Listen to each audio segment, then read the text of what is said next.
Every booking is golden, you see. Perfect cause crafted for you and me. Yeah, the best guys, Tony Khan, it's true. Triple cup, best damn booker in the land. 3 red cups stacked up, always in command. Triple cup, living legend of the fight. Just a call away from making it right. Never see him back hard, no way. Got the whole roster locked in for the day. A Crimson Tower of modern art.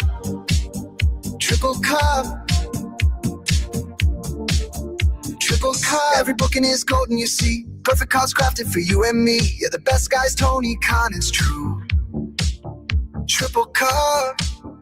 Best damn booker in the land. 3 red cups stacked up, always in command. Triple cup. Living legend of the fight. Just a call away from making it right. Never see him back hard, no way. Got the whole roster locked in for the day. A Crimson Tower of modern art. Triple cup. Triple cup.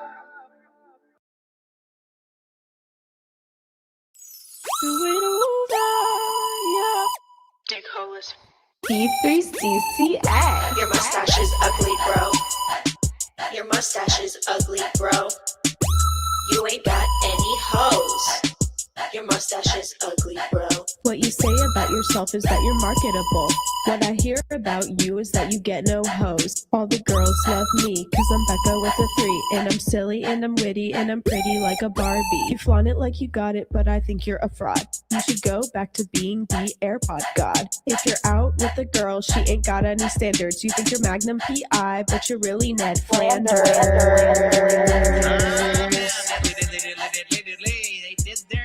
I heard you sell coffee, and I think that's really fitting. Your teeth are really yellow, and you smell like you be shitting.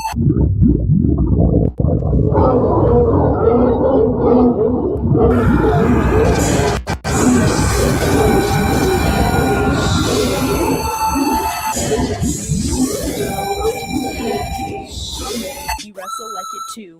Sticking up the ring. I know I got you jealous with my hot girl bling, and my hot girl swag, and my hot G-string, and my Gucci bag. I ain't gotta pop tags. Cleaning up your blood with my Versace rags. Cause I'm Becca with a 3. All the girls love me. Cause I'm silly and I'm witty and I'm pretty like a Barbie. Period. Your mustache is ugly, bro. Your mustache is ugly, bro. You ain't got any hoes. Your mustache is ugly, bro. What you say about yourself is that you're marketable. What I hear about you is that you get no hoes. All the girls love me, cause I'm Becca with a 3. And I'm silly and I'm witty, pretty like a Barbie. Yeah. I'm gonna take your title. And I would take your girl, but you don't have one. You don't have any girls. And I would take your money. Well, you ain't got any of that either, so everyone go buy his coffee, cause he really needs the money. Dick holes, stupid ass bitch, I'm gonna beat your ass.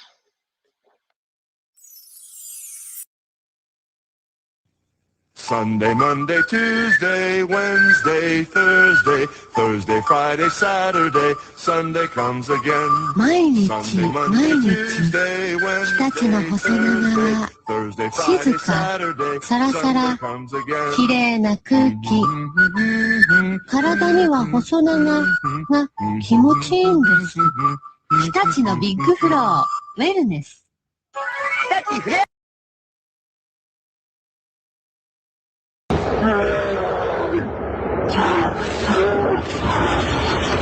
At the ring. Thanks, Tony. Thank you. Thank you. This is it. I mean, Let's go. Boom. Go see a wide side of that for a bit.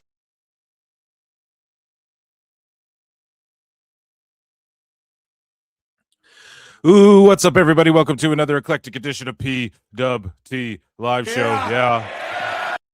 I am your host, the infallible Phil Marks, and it is Sicko Saturday. That is right, ladies and gentlemen. Yeah. And there is a lot of pro wrestling going on.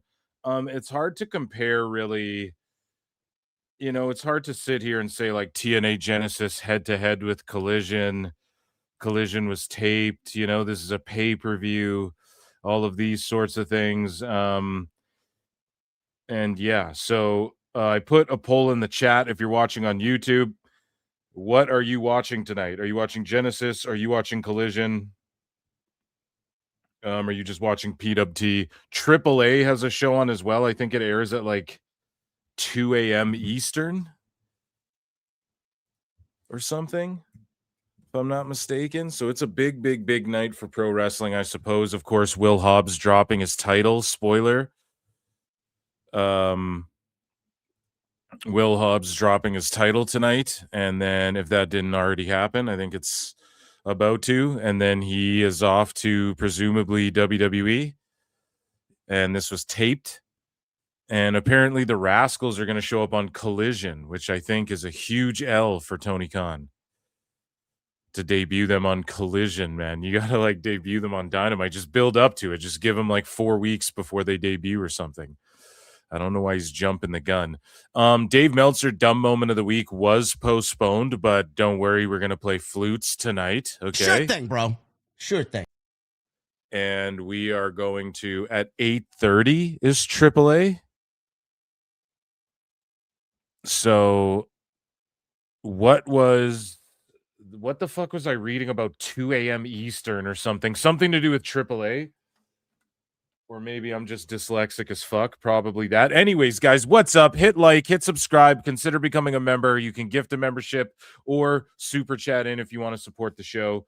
Check out patreon.com/ProWrestleTimes. And yeah, we are going to get into a bunch of stuff. We have news, not too much. It's crazy because TNA has the most news between like WWE, AEW, TNA. So yeah, I'm going to look for AAA, I guess, when that comes on earlier than I had thought. And so 6 West Coast times. So that's, I think, in an hour or two, right? So yeah, I'll throw AAA on. If we're not done doing PWT by then, we'll see. There's not much going on.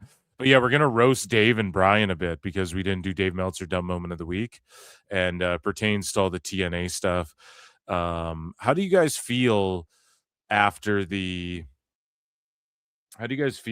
show, after Impact? A lot of people are shitting on it. A lot of people are clowning on TNA for their efforts, and I don't think it's clownable.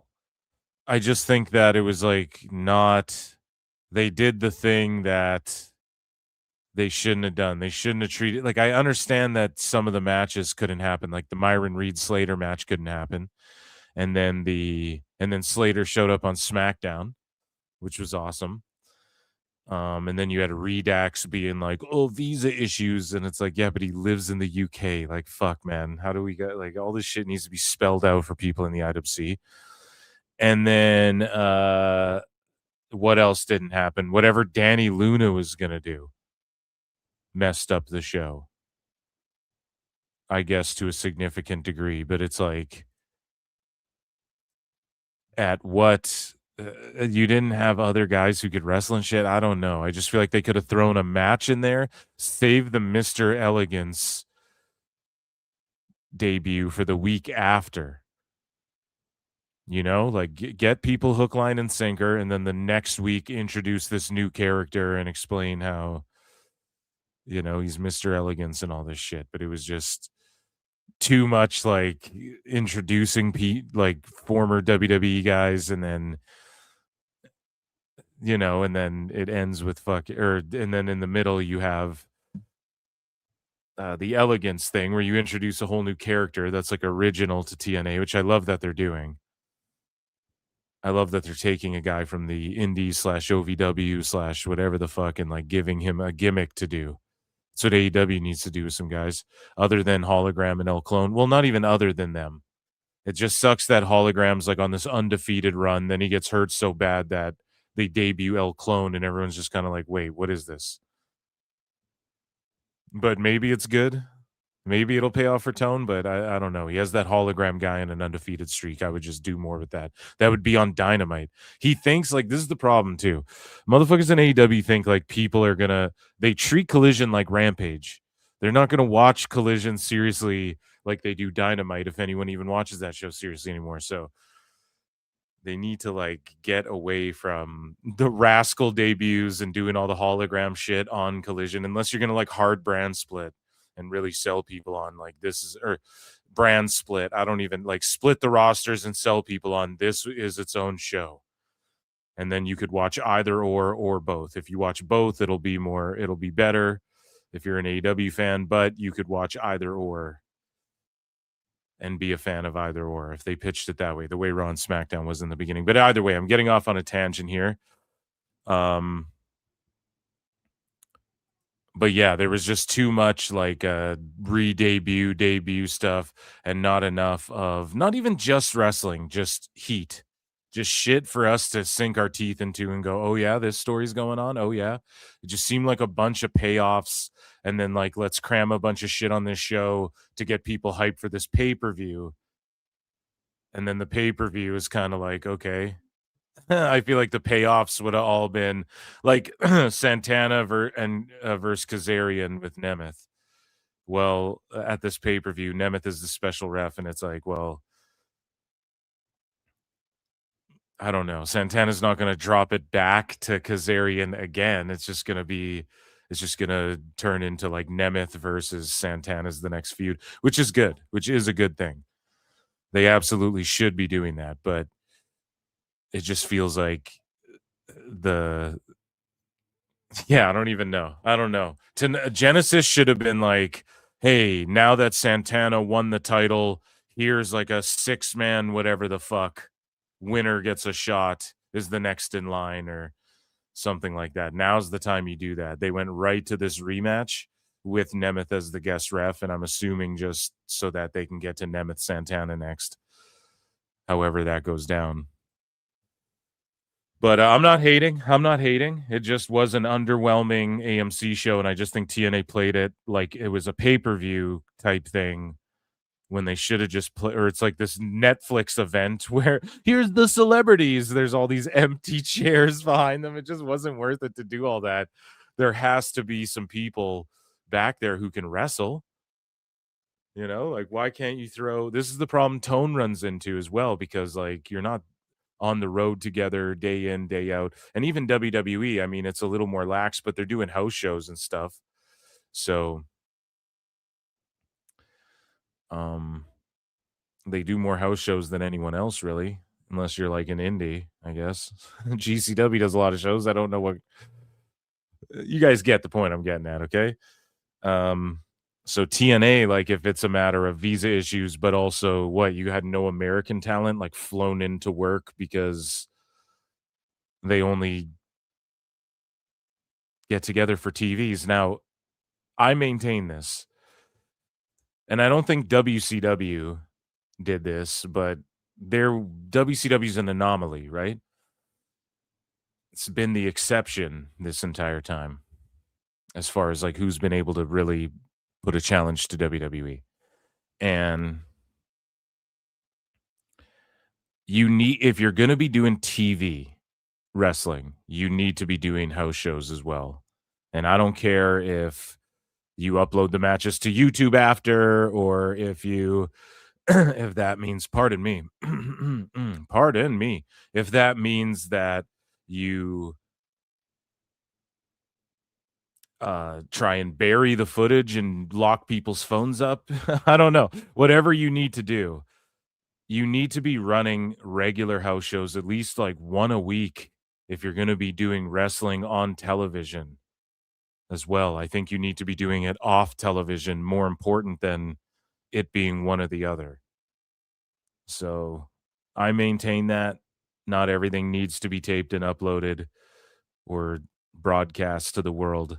And I think that TNA could do one house show with dark matches and whatever the fuck on these loops that they're doing. Loops, quote unquote. Maybe it'll be creating loops, but they pick a destination, they go there, they do a whatever the fuck. I think that will help them too. Now, has nothing to do with the debut show, really.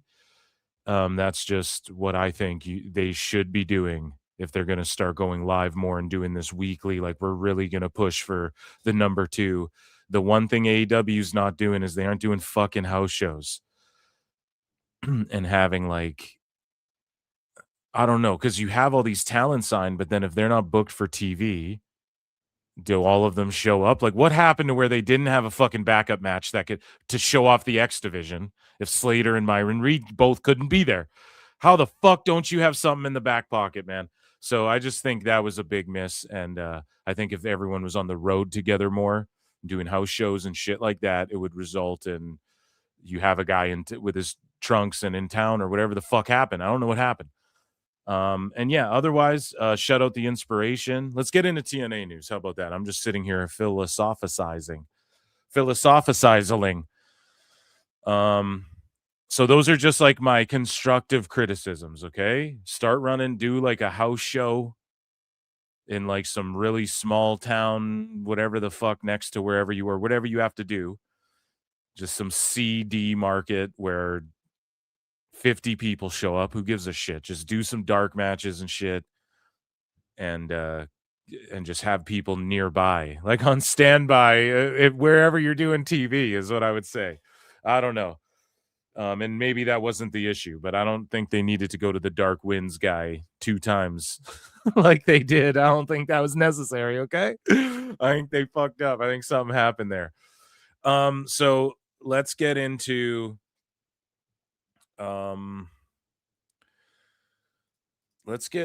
some news. Do we start with miscellaneous news? I guess we are talking about TNA. So we realistically should just go into TNA news. And it's the hardiest folder. So, ladies and gentlemen, banjos, guitars, sitars, and any other stringed instrument in the chat is the TNA.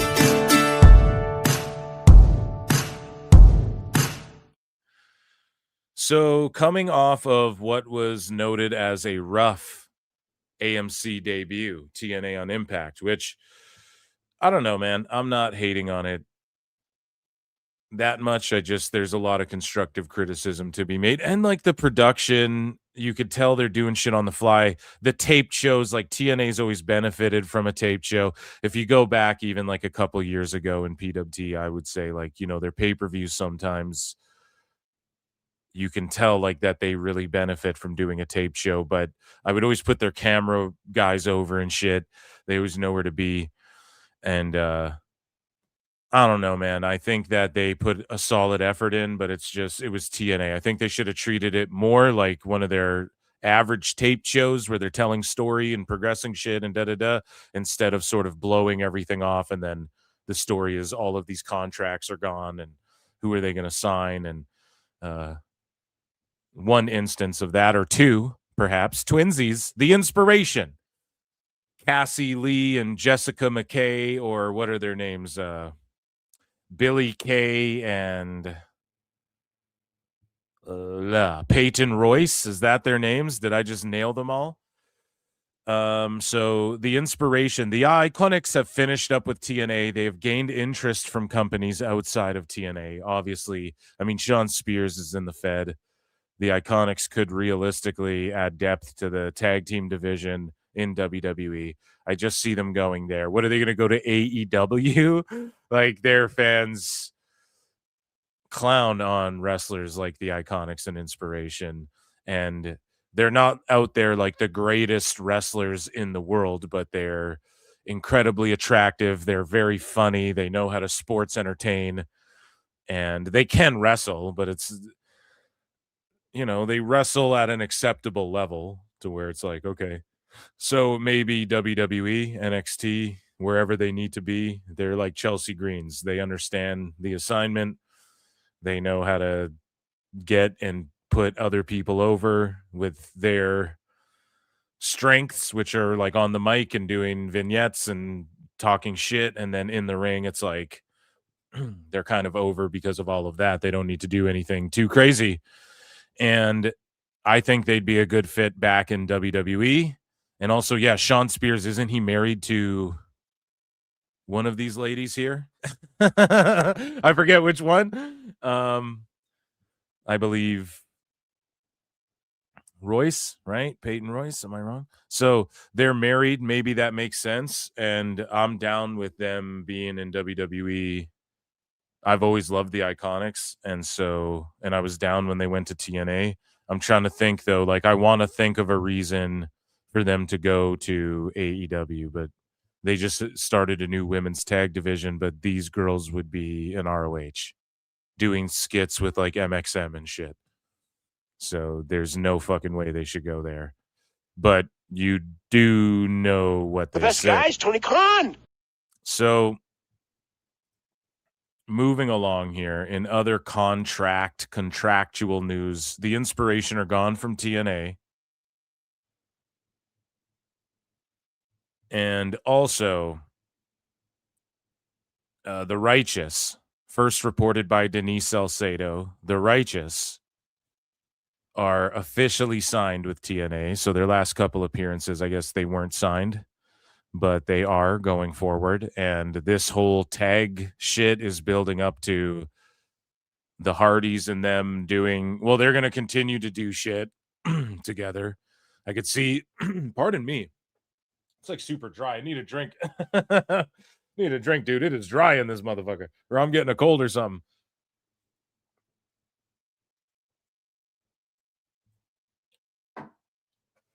So ginger ale tonight, guys. No soda water, ginger ale.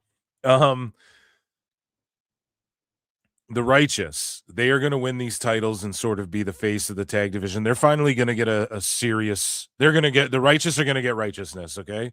They are going to get a serious push like they could have in AEW, like some have hoped that they would in WWE had Killer Cross stayed around. They could even be the arbiters of bringing Killer Cross in to TNA eventually, which could be really cool for TNA. So I'm down with the Righteous, and I could see them doing like Ultimate Deletion or Total Nonstop Deletion or whatever the fuck with the Hardys, unless you guys think that stuff's played out. I'm not saying like, oh, I need to see that, but them doing a cinematic match with like cult shit. It's all like Midsommar, that movie Midsommar, just not as gory and sexual, right? It would be a good time. So shout out the Righteous. Also, Richard Holiday has been a name brought up frequently among the TNA locker room as of late. This according to John Alba from AI. With several outright pushing he be signed by the company. Yeah, TNA should sign him because, again, he's just going to flounder in the indies. Not that he's like floundering, but you can only get to such a level before it's like AEW is going to scoop you and not book you correctly. You're going to be in the Callis family or the Death Riders. Or you get scooped up by like Evolve NXT, and then maybe, like if you progress and find your way, I would go to fucking TNA, man. But at the same time, TNA did fuck up guys like Jake Something. So who knows? I'm just still bitter about that. But no, Holiday's great, and he's definitely going to get scooped up by someone. And, yeah, TNA, like he hasn't really dipped his toes, I don't think. Like it's better than going on Collision and shit. You guys know what I'm saying? It's either you're on NXT right away and then the expectations just through the roof. So either you're like, I'm going to go The Rock this shit. I'm going to go try and Obafemi this shit and get over as fuck. Or else you run the risk of like Jasper Troy could be released in the next 2 years. Like we don't fucking know. Right? Like we've seen Zeta Steel leave and shit from the ID program. So it's like you want to get ID'd or you want to, get thrown to the wolves in NXT. Just wait a little bit, dip your toes in TNA, and then because that's better than being like on ROH and Collision whenever those are taped. and maybe be in an NWA, maybe NWA, but I think he's been there already. So TNA is the place to be. And again, Richard Holiday would have been a good Mr. Elegance or whatever, but they're going to just bring him in as Richard Holiday, I bet. And then Elena Black, her TNA contract is for 1 year, according to Fightful. So she signed 1 full year with TNA. And yeah, hopefully she does something serious. Hopefully she gets in the title picture. TNA, they know how to sports entertain and tell a good story. Elena Black is definitely... grabs attention, draws eyeballs. People thought she was going to be big shit in WWE, and I think this is a good fit for her. I'm surprised it took her this long, but also why not wait until AMC to make an impact? Pun intended. So speaking of making an impact, though, like we have some news and fallout and whatnot heading into Genesis and post TNA Impact on AMC. People were critical. JD from NY gets into it with Moose. We're going to get into that. So Feast or Fired will return next week, which I think is awesome. And especially with people's deals like Shoot coming up, if there's someone whose deal is like really up and then you just work it out with them, like, yeah, we'll give you the fired briefcase but we'll like make you look good in doing it or whatever. You can get your shit in before you get the fired briefcase, so then you're humiliated on TV. Man. It's fucked. I like it. It feels, and this is why we know that in TNA they fucked up, and it was a shoot once as well. There's a story. I can't remember who it happened to, but someone got fired from the Feast or Fired. And just like in TNA's reality show, someone went off script in the judging. I think it was Flair or whatever. And then some dude like won a show or became a finalist that he wasn't supposed to. It's just supposed to be a work. So I like when you throw an element of, could this backfire? It's still real to me, damn it. So Mike Santana is your TNA world champion. In 7 hours, and Switchblade gave 13-hour updates to this as well, but he was tracking TNA's YouTube, and in 7 hours, AJ Styles returning to TNA already has more views on YouTube than anything from Dynamite this Wednesday. Daria Ray's return already has more views than anything other than MJF's post-match segment. It's pretty crazy, Yeah, you look at AEW, like from Dynamite, and then 13 hours later, he gave an update, and it's like twice this or whatever the fuck. But yeah, stuff from Maximum Carnage getting 66K views. Daria Ray and Elena Black just 6 hours after the return. Not even like a 24 like Dynamite had, or the debut. 65K, right? Like Daria and Cora Jade doing Dynamite numbers. So I don't care what anyone has to say. I don't give a fuck what all these bozo shit hack pundits. The infrastructure of AEW. What infrastructure? They go to empty fucking buildings and just waste a bunch of money on it because it's quote unquote convenient for Tony and his wrestlers to have their own dressing rooms. Why? Because he's overpaying them and over fucking offering them shit. They are a TNA level company masquerading because this guy has personal wealth. Their TV deal ain't amount to shit. Their roster costs whatever the fuck their TV deal is for 1 year. Their roster for 1 year is like over $100 million. People have cracked these numbers, right? And all we have is invisible. If invisible people on Max 500, 500,000 invisible people we can't even see are watching on Max. Okay. Then they are within discussion of possibly being the number 2 or, it's so stupid. It's the dumbest shit ever. I can't wait to get Impact ratings, which I don't think will come out until probably next week, no? Do we have the AMC ratings? And plus, like AMC was crashing, TNA Plus was crashing. So we could sit here and be like 800,000 million watched on TNA Plus. What could Dave or anyone do to dispute that? Fucking nothing. And I don't give a fuck what anybody has to say. It's the perception is everything. The YouTube numbers are similar. TNA Plus has a more, it's like probably doing better than Honor Club and shit. Like, who the fuck has Honor Club? Like, TNA has people watching it. They're on AMC. Had to be a decent number that tuned in. I don't fucking know, man. Collision's like dying, and then they just say, oh, Dynamite. And then now Dynamite on TV just does 500K or less. Or pardon me, 560K or less now, whatever you want to average it. And then we're supposed to believe just 500,000 are on Max.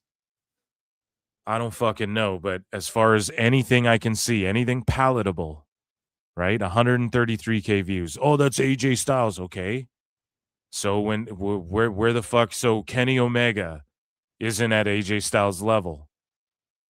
Is what you're admitting. Like they aren't in the same ballpark. Like Kenny Omega, Hangman, and Swerve 96K on Dynamite. That's their home turf. Like, if TNA ain't shit, then, and if, they're comparative to WWE, why is AJ going to TNA getting 133K? Or why is Daria Ray and Elena Black not even using their Fed names doing the same views as Hangman and shit? Like, that just shouldn't be happening. So, again, just another metric we can look at there, I suppose. Shout out Switchblade for tracking that. Moving along here. There were some other metrics that Switchblade tracked. And here's Google search data in the U.S. for the past week showing TNA Impact had more search interest this week than Dynamite. Will be interesting to see how this is reflected on the ratings and if there's any correlation. Dynamite did 526.04. I expect Impact to do 300 to 400K. Whoa, like even I am not trying to say it's going to do 300 to 400, and Switchblade is harsh on TNA. He's super harsh on them, and for him to say that, I'm almost like, fuck, is he going to be accurate on that? I wonder. I don't know. He pays attention to the numbers and shit and the trends and whatnot. So yeah, TNA's the blue here on Google Trends the past 7 days, way higher. But here's the thing. It peaked way higher one time. Right? So overall, but it's crazy that Impact was peaking higher than Dynamite is why you can look at that and go, holy shit. It's actually pretty crazy.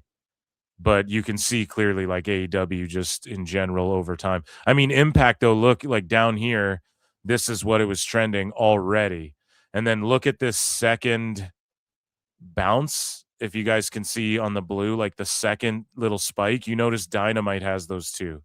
Like it spikes and then it has a little bump. This last Dynamite spiked a bump there. And then you can see TNA's little bump there. Fucking, it's big. So I don't even know what that means. I'm just looking at the patterns. And good shit for TNA. I mean, this is why the perception is number 2. I'm going to keep beating this to death because people are trying to like deny it now. And it's like, no, this is what we wanted. This is what the fuck we wanted. This is what we needed in pro wrestling for AEW to really compete. They'll really compete. And I'm super down with it. Speaking of competing, I'm going head to head with Tony Khan right now live on X. So we're going to tune into Tone's live here in a minute and see what's going on with the best guy. Oh my God, it's hilarious. He's live right now with one of his hilarious broadcasts that we're going to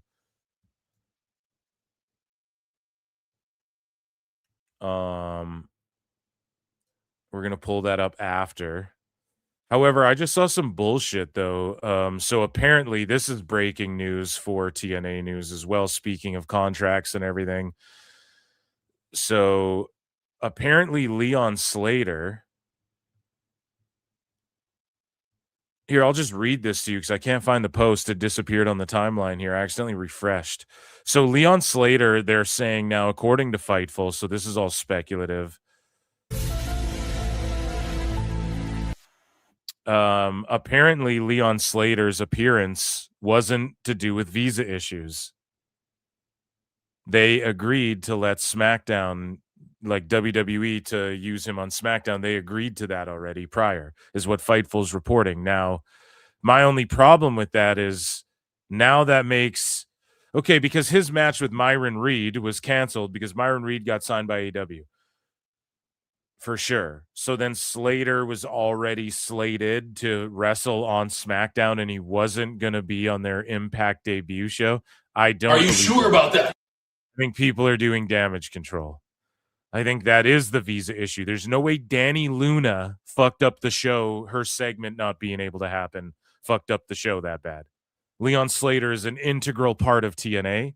He's the X Division champion challenging for United States titles in the UK on SmackDown. I think that that's fucking crazy. And he definitely was supposed to be a part of shit. And also, isn't his match for Genesis changed as well? Or is he in the match? It's Moose and Hendry and someone else, is it not?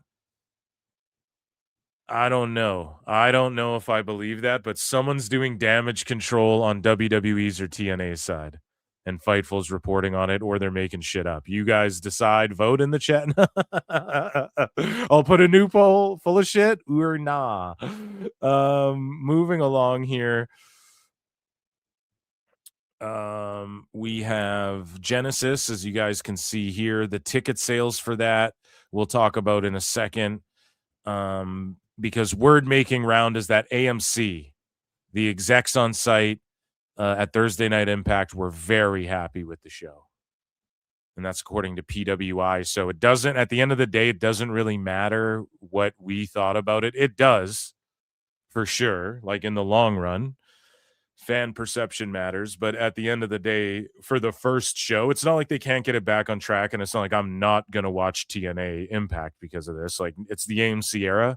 It's like I'm watching fucking everything. It's AMC with wrestling on it. Like, who'd have ever thunk that would, who would have thunk it? You know, who would ever think that would ever happen? Anyways, so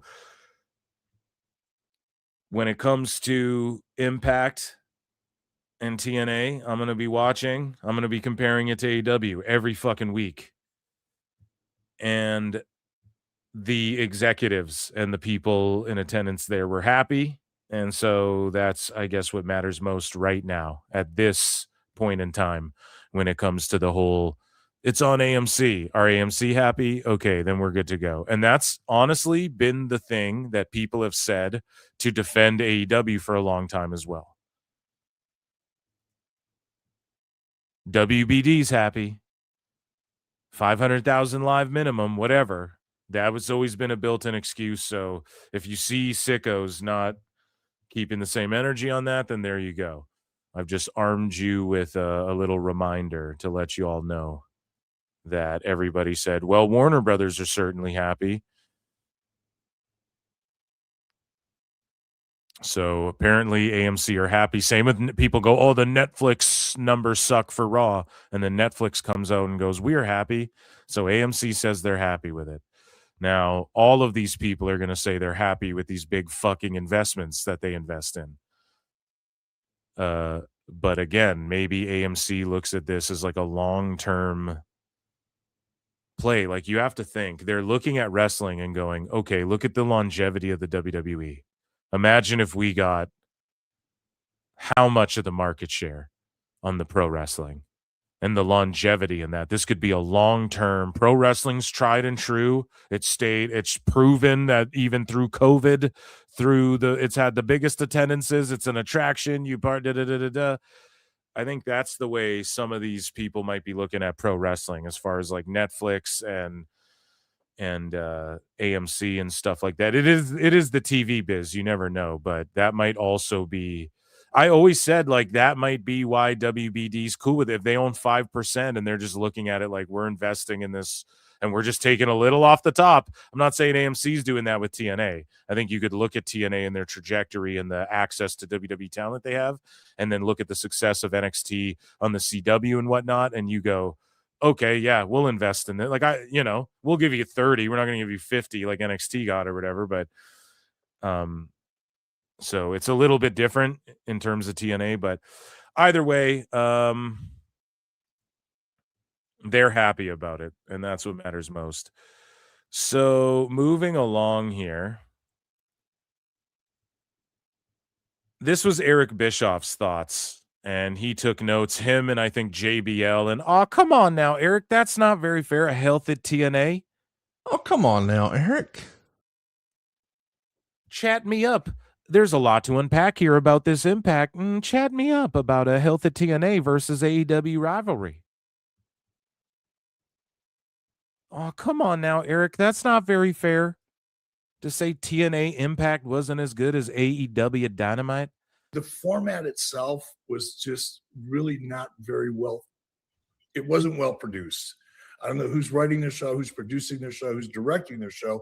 All of them have some work to do. Director, whoever decided to post those celebrities in the one corner of the building where there were no freaking people. There were people everywhere else around that building. Cameras caught it. But for some reason, they wanted to showcase the celebrities to get a little bit of that mainstream rub, which I dig. Get what you can get when you can get it. But they put those guys, they look like jabronis. You had a shot of Eric Young.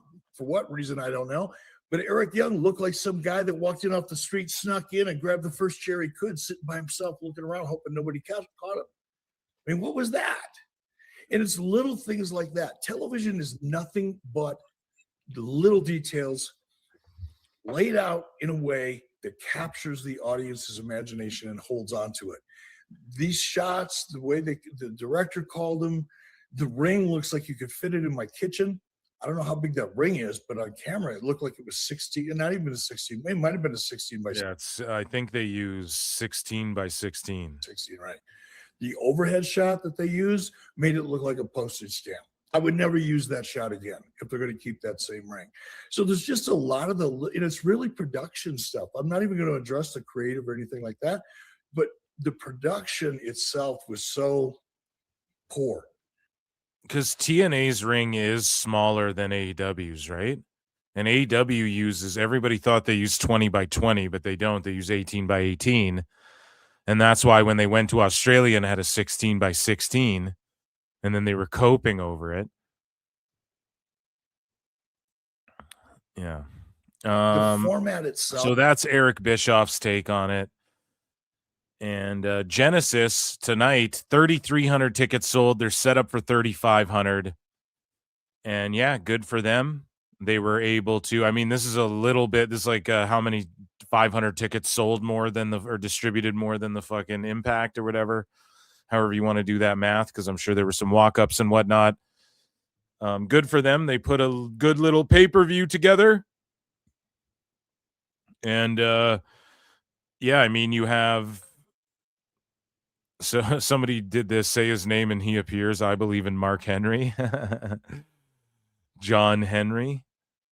So yeah, I just don't buy that Slater story when we take a look at Cedric Alexander and Joe Hendry and Moose being in that match. And then the main event, obviously, Santana's going to retain there. But speaking of people's thoughts on this show, JD, oh, go. Let's read what he has to say about this show. And then he gets into it with Moose. Him and Moose go all out and go to war.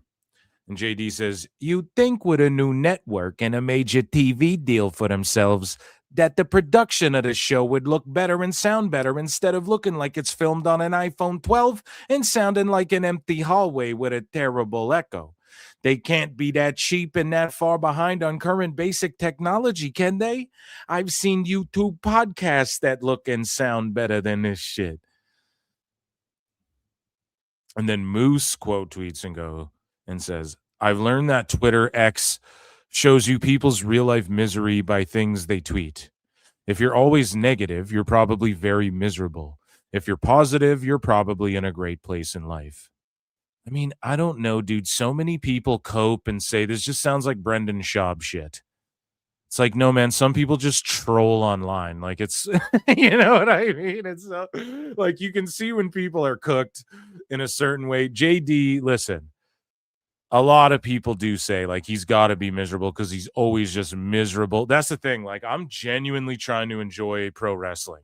I think you guys can tell that on the show. I try not to be miserable about it all. Even with AEW, I try to point to positives. It blows up in my face. I'll point out something they do really well. Then they'll like, you know, divert from doing that, or they'll fuck it up, or I'll be like, man, this match was paced really well. And then like a bunch of bullshit schmoz happens after, and then the segment goes fucking 20 minutes too long or whatever. So I try my best over here. JD, I don't know. Like, is he just angry all the time at all the shit, or does he put stuff over? I feel like I see him put stuff over. I feel like I see him put shit over, even that wrestlers do that have like talked mad shit about him. And I'll see tweets the same as him shitting on stuff. So I don't know, man. But negativity draws and shit. You know, people are more likely to engage negatively with negative stuff than positively with positive stuff, or positively with negative stuff, or whatever, negatively to positive stuff. You know, they've studied that shit. People respond negatively to negative stuff, you know? So Moose, like, yeah, I mean, I'm sure that's true, but also like when we're talking about people critiquing shit, this is the whole thing. Like, you can find a tweet from everyone. Moose has gone on Twitter and been like, oh, this airline sucks ass or something. Like, I guarantee you, he's been like, man, Arby's sucks. Like, everybody goes and just says what they like and don't, and say what they like and don't like on social media. That's all it fucking is. So he's a wrestling pundit. Who gives a shit if he's shitting on it, you know? Or like, it doesn't necessarily mean he's miserable just because he's taught. Like, if you're a fucking, I don't know, man, Stephen A. Smith would just say outlandish shit about sports and he's not miserable, you know? And he seemed miserable the way he'd be bitching about fucking players on First Take or whatever. I don't even know if he does that show anymore, but you guys know what I'm saying? Like, Max Kellerman, I don't think is a miserable guy. He would say a bunch of dumb fuck stuff about, you know, athletes and whatnot. And it's just what people do. It's just, he's just got hot takes and he's going to shit on what he's shitting on. You just can't let it trigger you. I just think for TNA, and then to have Dixie Carter be like 100. And it's like, Dixie, you should not have been on that show on Impact. That was so fucking tone deaf to bring Dixie out there on that show. It's like, come on, man. And especially a show where it's like, there's all these rumors swirling about why it's not up to snuff, and there was production missteps like Bischoff. If Bischoff's pointing it out, and JD's pointing it out, and your boy Phil's pointing it out, and random sickos and everybody can kind of agree, like, yo, yeah, you guys were wasting time shooting shit and showing stuff, and the production wasn't up to snuff. Like, it wasn't as clean as just a regular Impact you'd have thrown on Access, or that was pre-taped or whatever. Some people were just looking for that show instead of you trying to be like WWE mini WWE. So I don't know. Moose gets upset. And then JD responds, oh, he goes, I was told today TNA doesn't shy away from criticism. Okay, JD, who the fuck told you that TNA doesn't shy away from criticism? I would love to know who told him that.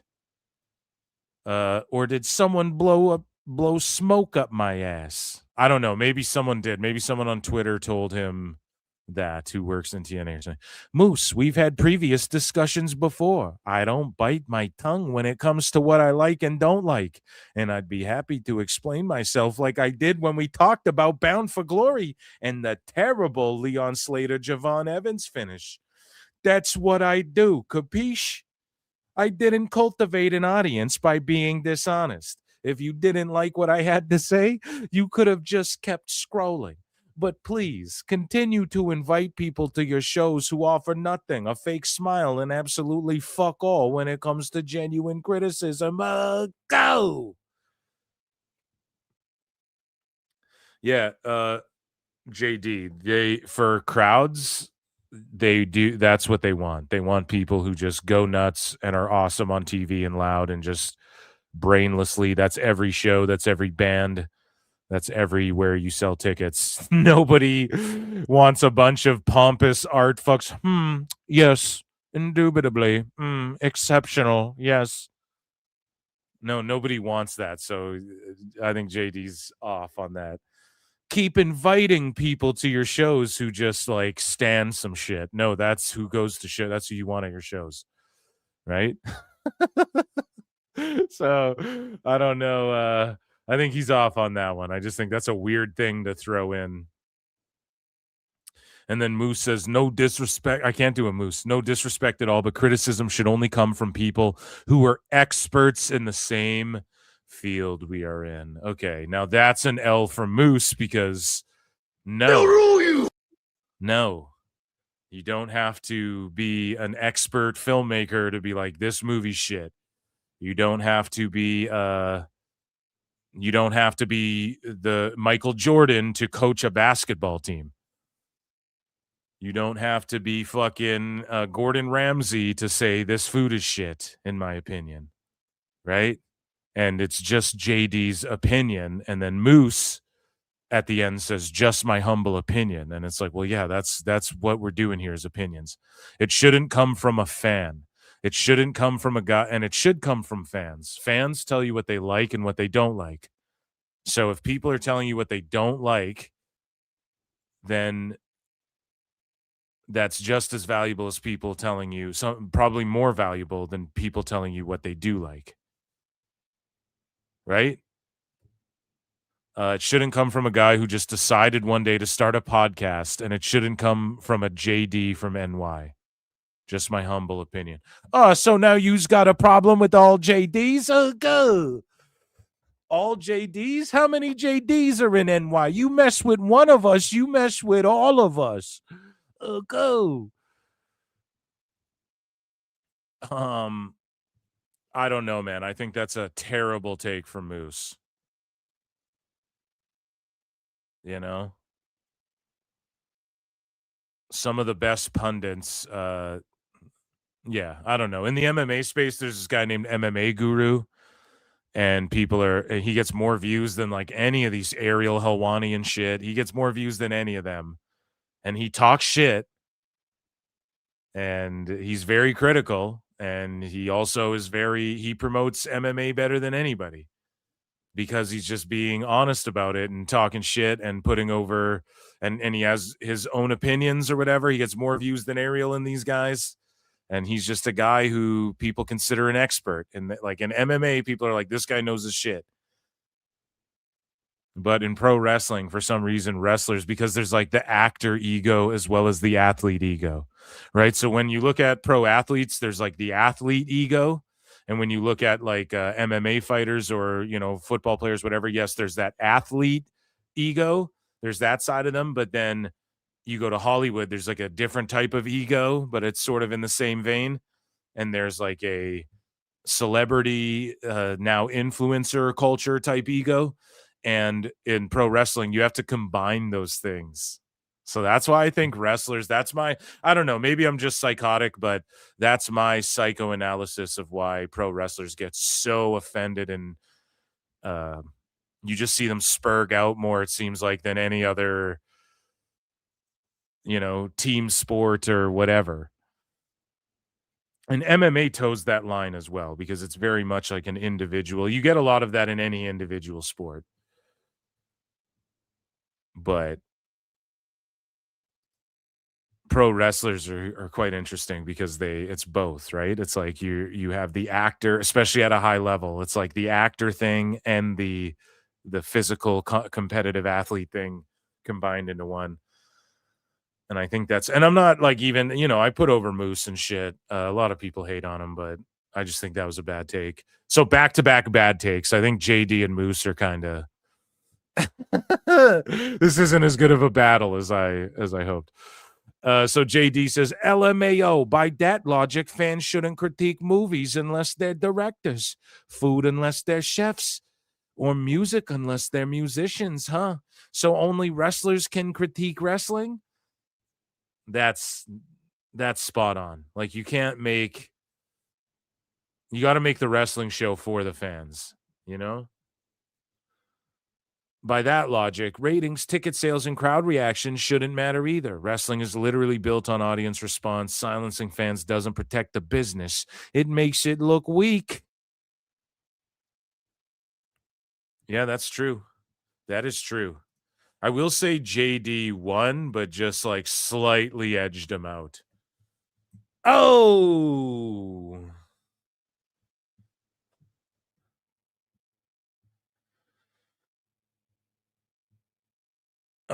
So the TNA pre-show on Genesis, TNA Genesis pre-show is currently at 5.3K viewers. This was actually during the pre-show, sorry. For comparison, Wrestle Dream has about 9.1K on their pre-show. Slammiversary peaked at 31K. So yeah, we'll see if their YouTube presence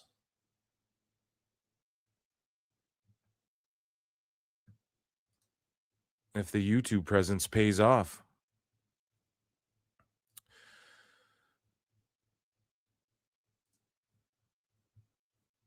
So ladies and gentlemen,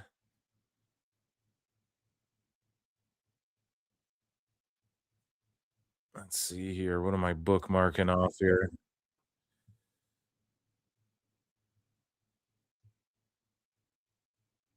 Let's see here. Damn, there's been some good fucking fights too. UFC's coming back. For like a fucking month and a half. It's crazy that the Rumble is coming up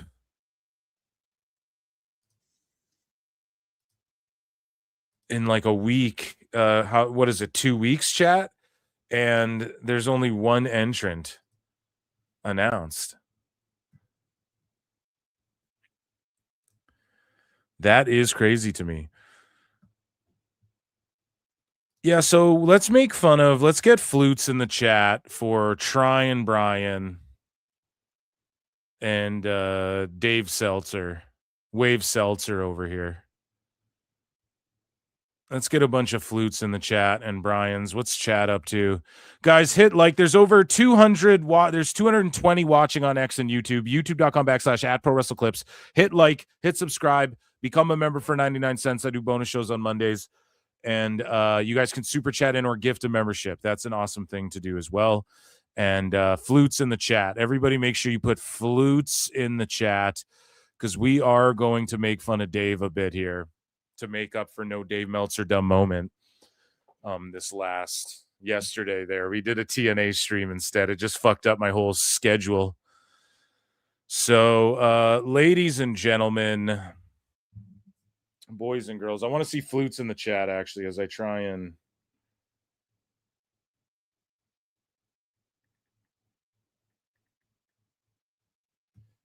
pull this up here.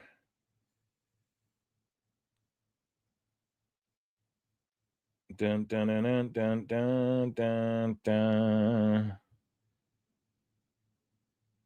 Dun, dun, dun, dun, dun. Okay, here.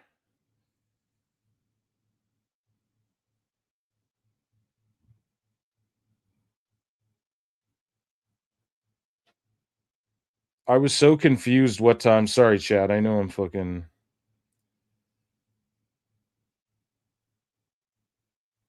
I just want to get this pulled up here. Okay.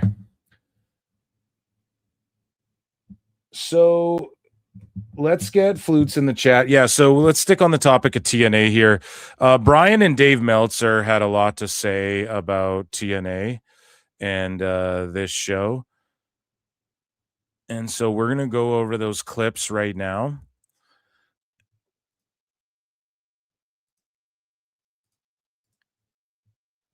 It was good till the very end. Do you think Nick cashes in being a guest ref? Does he still have a cash in, or isn't the cash in gone? Does he still have a cash in, or is the cash in gone? I completely forget. Can't Stop Me 28 with a $3 super sticker. Amazing. I love it. Thank you so much for that. Hey, let's just be fair. We got a couple haters. Everyone, shout out Can't Stop Me for the super sticker. Damn, chat's going nuts tonight too. I'm hard to. Okay, so flutes. I see flutes. Excellent, guys. Okay, well, let's get into this. You guys want it, so let's. Without further ado, ladies and gentlemen, flutes in the chat, because it is time for Dave Meltzer Dumb Moment of the Week featuring Trying Brian. A lot of Brian in there. And so let's get into this here. Oh my God, it's the greatest thing I've ever seen. Dave Meltzer and Bryan Alvarez take turns. This is, I think, Tom Lawler's in here. They take turns shitting on Impact before and after the AMC debut. So let's take a listen. The debut of TNA on AMC. A freaking atrocious show. TNA had, I don't know, months to come up with a show that would appeal to first-time viewers, to long-time viewers, to wrestling fans in general. And they failed to provide that, I think, last night. I don't know what they were thinking. Bro, it sucked. There was Why no are we wrestling. sugarcoating this? It was not good. It was actively bad. What would you like me to say? There was almost no wrestling. Nope. The best match on the best guys, Tony Khan show, was marred with a horrific ending. Like, I don't even know what was happening. Oh my God. And how Kazarian and Santana ended up in the predicament that they were in at the end of that match. But it was a miss on virtually all cylinders. This show was terrible. Okay. It was terrible as a show. All right. It was terrible. And if we're just looking at it as like, hey, I'm going to watch TNA this week. Oh, man, that show was horrible. If you add in that it was the AMC debut, it plummets many levels below terrible. I just think it wasn't. I'm with Brian that I think it's fucked up for if you're a first-time viewer. And I'm with Tom Lawler on that. Like, if you're a first-time viewer, objectively, we talked about it during the show when I streamed it as well last night. Time Cop. It just, if you remove yourselves, like we're intertwined in it, just look at it as you're someone watching this for the first time. Terrible. It was terrible. Okay. I don't know if that would make you go, oh, other than the main event. I don't know if any of that would make you go, oh man, I really gotta fucking go and watch this show next week. So here's what Dave Meltzer, had to accept, for a first show, Brian, accept Brian. Let's hear what Dave has to say about a first show, and we know we'll get some expert analysis. Poor people don't like AEW. So let's get into this. For a first show where you got to make an impression, man, that was just a huge disappointment. With the main event with Kazarian and Santana. A huge disappointment.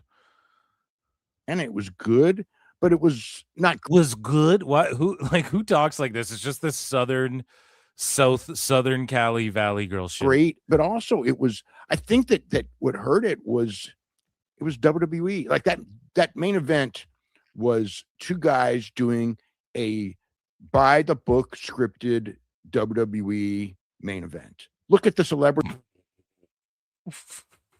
It's WWE, Brian. We got there, and it's like, has anyone heard of any of these people? Okay, some AMC people. Because it's smart to put AMC guys on the show. That's smart. Not to show an empty crowd behind them. And don't show Perez Hilton serve no purpose. And Wheezy Blonde in them standing there shaking flags. All of that was just unnecessary. There was a lot of unnecessary. I'm with Dave. At the same time, to pull a Conrad, when the fuck would Dave ever? I guess he did get mad about the celebrities in WWE and those guys, Brian. All those rappers, Brian. So I guess he was mad at that too. But I don't know, calling like Santana and Kazarian a WWE main event. What the Because we're fuck? going to be nice to the network and they're going to send us some stars. Okay, I get it. We're going to bring in Dixie Carter and Daria, Sonya Deville. She was really good in her role, but it's heel authority figure. It's like you're 20 years out of date. You know what I mean? It's like No, Dave. It's a split heel and baby face because you have Santino is like the good guy and he is an authority figure, but then Daria is also an authority figure. It's like a good cop, bad cop in a way. You can get to that / also it's them butting heads. Whereas in WWE, you have the ownership. Like on Raw and SmackDown, the ownership are like babyface themselves, even though people do hate them. Like people booed Triple H and shit like that when he came out at the end of the John Cena thing. But those are also isolated incidents. Like when he goes out there at press conferences, they cheer him and shit. It just all depends, like what country they're in and all of these things. As far as like, do we hate the authority, quote unquote, in WWE?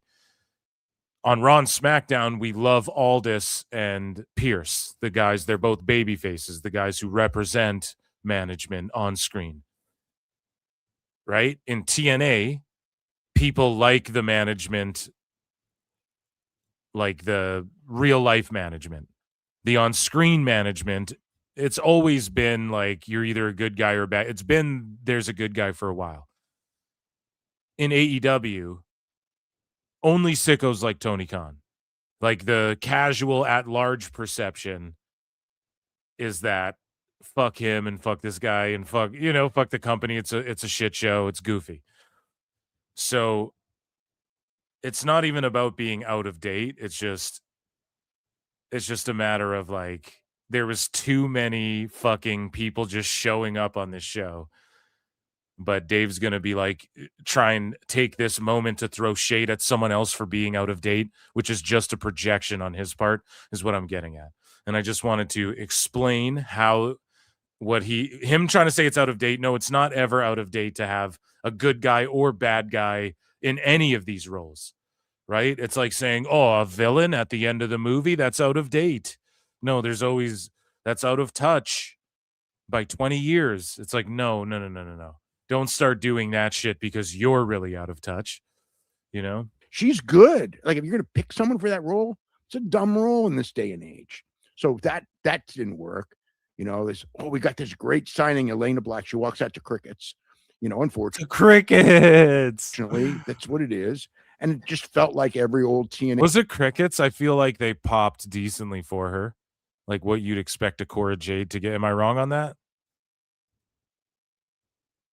I don't know. Anything where we're gonna get anything that we can get who used to work for WWE. I get. Oh my God, Dave.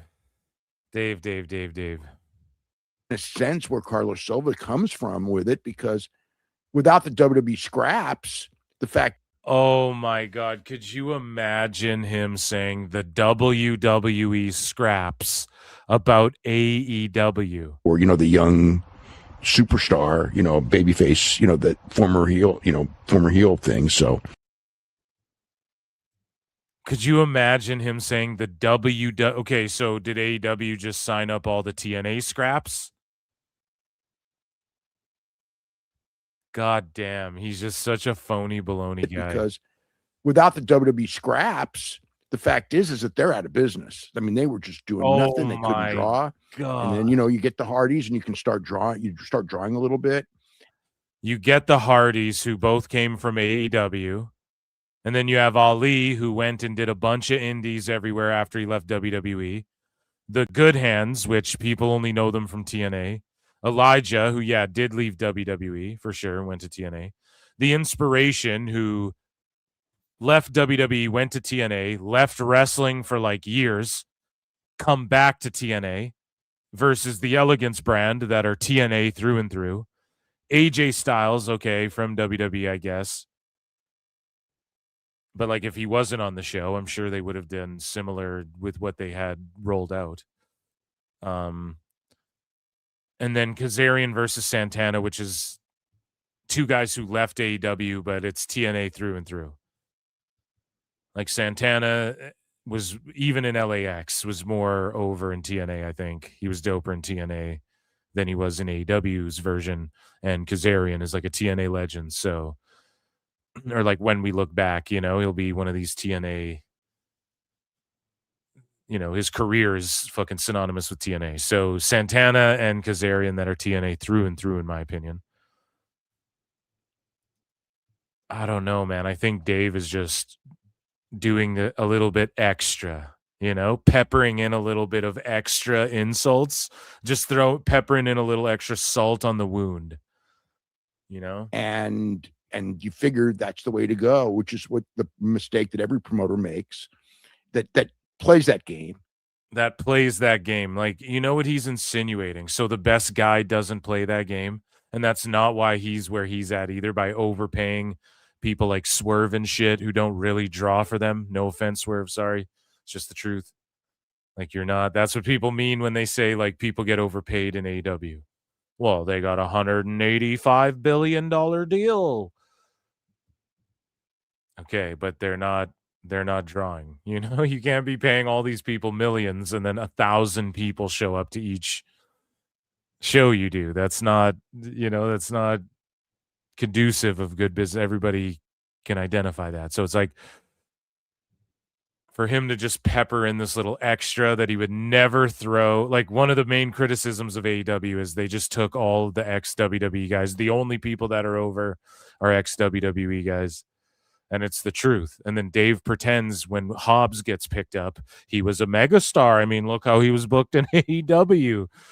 He tries to pretend like AEW made these people after as well. So it's just him not being consistent in any of this, calling people WWE show where WWE scraps. Could you imagine if people referred to, he was the one up in arms, defending how much they're all getting paid and shit, and saying, how could it be a failure? How could people be overpaid if blah, blah, blah, talking about ex-WWE guys. And now they're WWE scraps. Meanwhile, the Iconics just left to go back to WWE probably. So are they scraps? The Hardys are likely going to end their careers in WWE after they put the Righteous over. And maybe the Good Hands one time. They're probably going to go to WWE, have their last little hurrah, and get inducted in the Hall of Fame, all that shit. So I just don't really know. And then like Santana is going to WWE one day. He's TNA World Champion, but he's going to go to WWE. They're clearly got their eyes on him. Joe Hendry went there. Jordan Grace is challenging Jade Cargill right away for the WWE title, as we saw in SmackDown. So I just don't know if calling any of these wrestlers scraps, Dave. And I know Dave like hates Peyton Royce or whatever because he called her fat before or whatever. Fat! And then she pwned his ass online, or all the ladies stood up and fucking smacked him around on Twitter. And I know he hates her for that, but you're the scraps, Dave. No one reads your scraps, okay? And I just think it's fucked to shit on all these wrestlers like that and then get defensive and say, when people say the word mark, it's like the N-word. But then you're just calling all these wrestlers scraps. Like, I think that's fucked up. That's more fucked up than anything I'd say. So this is what Brian had to say about the big angle between Nick Nemeth and all of that, leading out of Impact into Genesis, the tail end of the week here. Are you even aware, guys, that they shot... I saw this today. The big angle for Saturday's pay-per-view after the show had already gone off the air. Mike Santana will defend the... Yeah, that was cooked too. Like, why did that happen off the air? You could have scrapped some shit, ended the show with Santana standing tall, holding the belt up after like fighting off Nemeth or something. And he still has the cash in. So I don't know if they hot potato the belt around this much. Santana was saying if he got the call from WWE in an interview, I guess he was like, yeah, let's do it. Like, hit me up if whatever. And it's like, dude, you're the TNA world champ. See, this is the thing. TNA fans don't like that either. And this is where I told you guys, man, we'll see with the AMC. Once that starts going, we're going to see like the relationship wise, how that changes with WWE as well. If they start going, well, like when the TV ratings come out, if it's like comparable to NXT, like a few weeks in order, who knows what could happen, right? The future's so awesome for pro wrestling right now. But I just really wish that TNA knocked it out of the park and instead it just fell short. That's fine. It's not the end of the world. We're bouncing back. Okay. But at the same time, we got to step it up, boys. Let's just go back to let's go back to what we were doing before. Title against Kazarian in a Texas death match with Nick Nemeth, who has the call your shot briefcase in his back pocket as the special referee. All of that announced off the air. Bro, like this was such a TNA show. They just are all in their own way. That segment with the concierge, I mean, oh my God, how did that make television? It just should have, because I was like, oh, Ash by Elegance is there. She didn't want to miss the AMC debut, but she can't like wrestle anymore. And I'm not being a hater, but it's like, the fuck was this on this show for? You could have just saved this for like week 3 on AMC, introduce this new character, and then have him be one of like the hidden gems on the show. Because I'm not even against this. I kind of like it, you know? But I just think that it was unnecessary. And then you look at, and then you think about there's some shit that shouldn't have been on the show, but then they were also filling time for shit on the show. God damn. They bring back... There had to be a fucking match. There was no one backstage who could have just went out and been like, okay, this is what the X Division's all about. And you just do a fucking good old X Division match or something. I can't believe Dixie Carter, who is booed out of the freaking building. Listen, I'd be booing too if I was... Yeah, Bully saved her. Like, they hit his music and he came out quick and he saved her. And that hottie walked out in a poncho like she did, completely covered up. Are you happy? God, this show was horrible. This was like the show that you presented to new viewers on AMC. He just embarrassed Bry. That was a great bit from Tom Lawler. Pretty much calling Dixie Carter a gilf. And Brian gets all embarrassed. Tom Lawler, you got to come on this show and we can make sexy time jokes, okay? Viewers like me who have not been watching the weekly television but thought, you know what? I can record this on my YouTube TV. You know, I got no other shows Thursday night. I'm going to add this to the rotation. And you gave me this show. You're expecting after this show that I am going to tune into this program next week. That's what you were expecting after this show? Very low rated on Cage Match. Well, that's good to know. On Cage Match. Who gives a fuck? How many people voted? Like 20 people. Number of comments, 24. Valid votes, 17 people. 17 people voted on there and it got a 1.17. Who gives a shit? It's crazy they would even pull Cage Match up in that instance. So lastly here, Bryan Alvarez says that he needs to get the quarter hours for the show. He continues his meltdown about this TNA show. And yeah, so let's take a listen. And I'm here with Bry. I'm here with Try and Brian. I need these quarter hours too. I'm curious. I definitely want to see the ratings. I want to see segment by segment, all that shit. And it'll be interesting comparatively. First off, the average number will be interesting. The key demo I don't really care about. And then for the first little while, it's like, okay, what's working and what isn't? Quarter hour comparisons to like a Dynamite or an NXT. I can't wait. They bring out the former Sonya Deville, Daria Ray. She immediately turns heel. She buries Santino. She like ridicules him. I'm like if you watch it, you think that he's being relieved of his duties. And then 20 minutes later, he's out making decisions again. I was just like baffled. Let me introduce Elena Black, who is the former Cora Jade. She literally came out and posed, and that was it.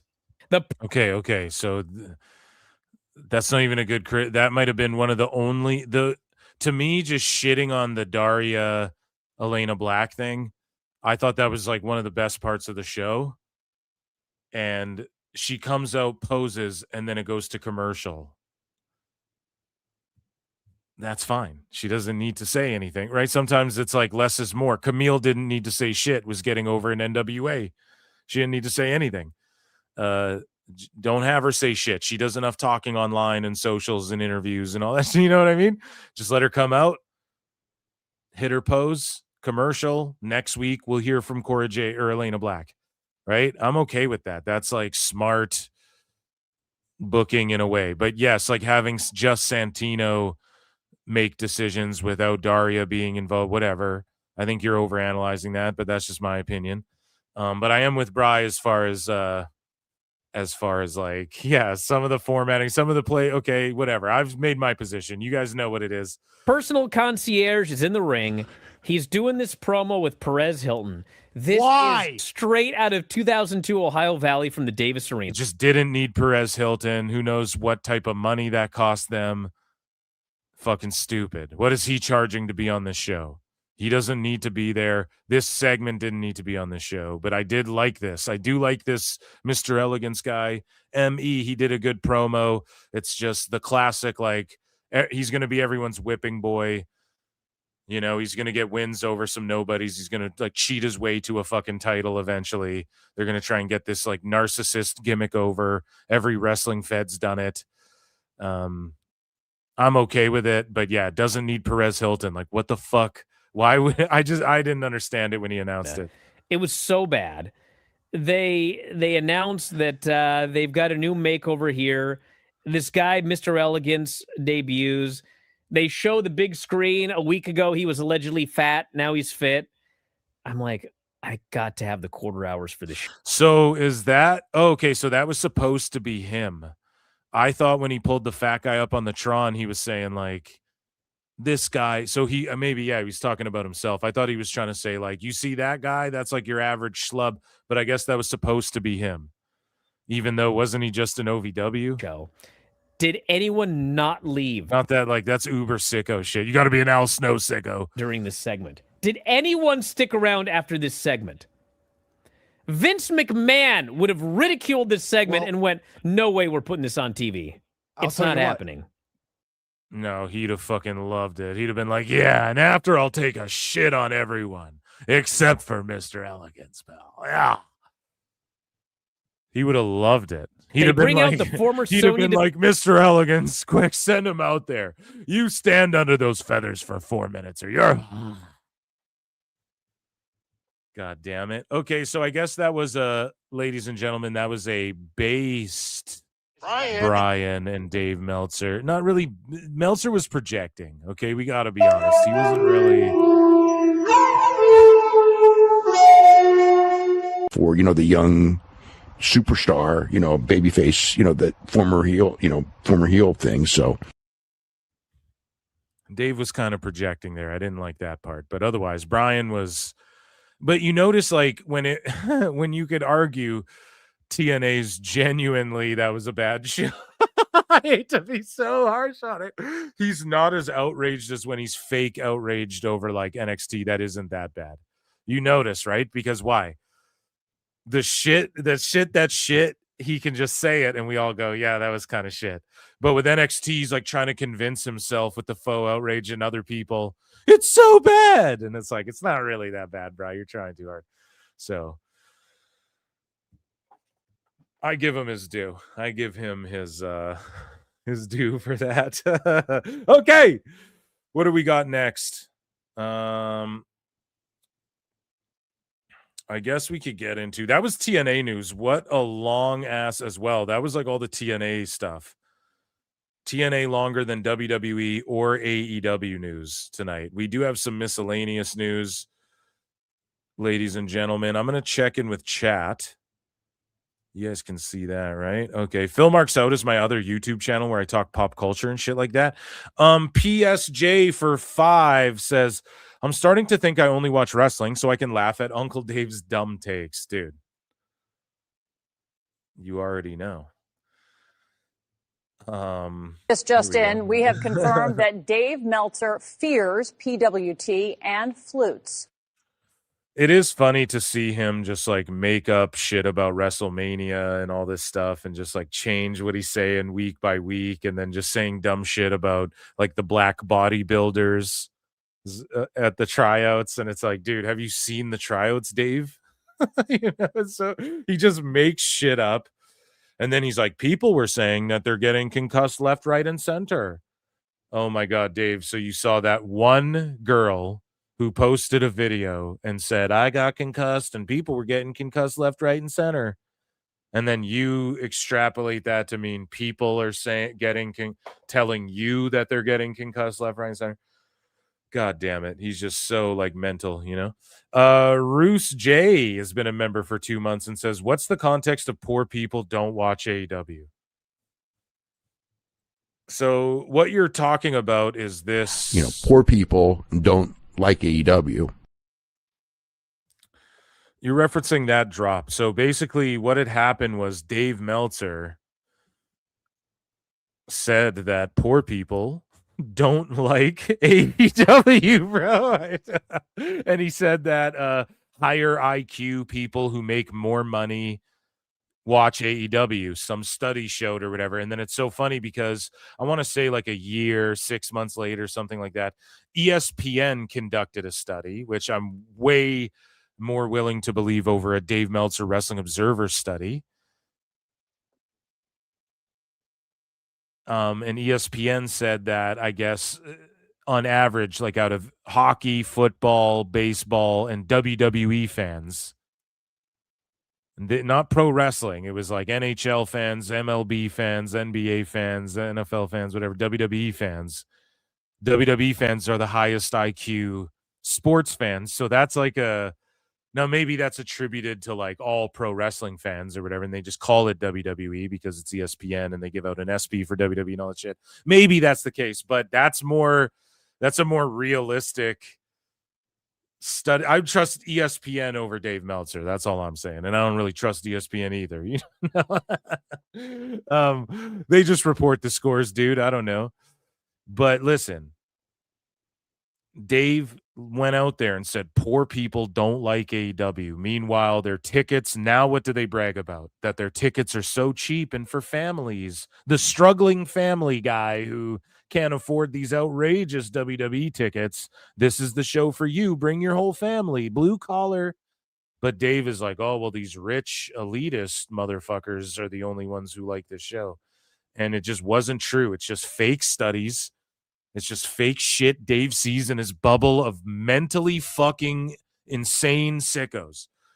Okay? That he's just cornered himself off and he just listens to fucking weirdos and he just engages with fucking nutcases and like speaks to them as if they're valid.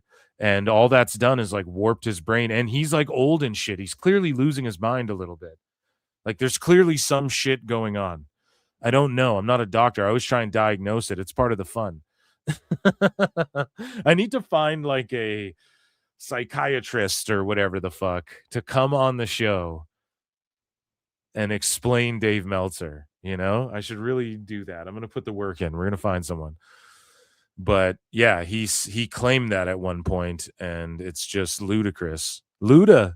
Because look at where WWE is at in comparison. Look at clearly the fucking poor people don't like WWE either, bud. I don't even know what that means. Who cares if poor people do like it? What the fuck is your problem? Dave is such a nut. He just says dumb shit. And yeah, I hope that explains it. Guys, there's like 250, 260 watching across X and YouTube. Please hit the like button. And thank you to everybody who super chatted in or becomes a member. I really, really, really appreciate it. And everybody just chilling too. Come say hi in chat, hit the like button, all that good shit. Hit retweet, whatever. Appreciate you guys.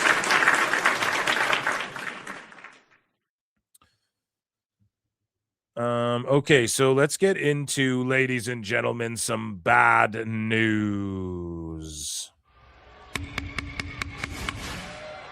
Ladies and gentlemen, I'm afraid I've got some bad news.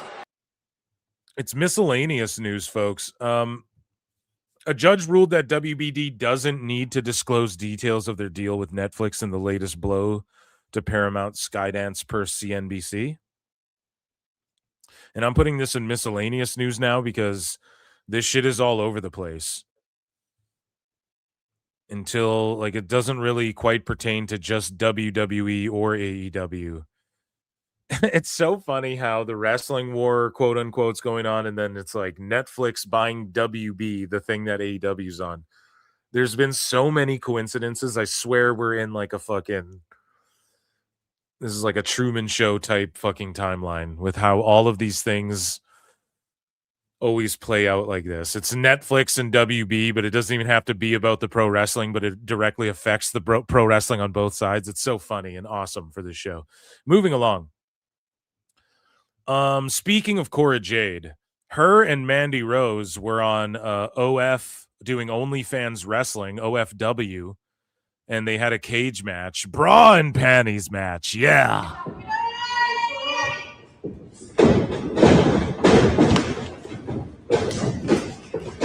It's crazy because this is like the Joshi fucking porno feds or whatever. You guys know what I'm saying? Like there's these things where like there's no crowd. They're just doing moves for OF, for lonely dudes getting sweaty. Is that what this is for? Make sure you check out our OF TV wrestling.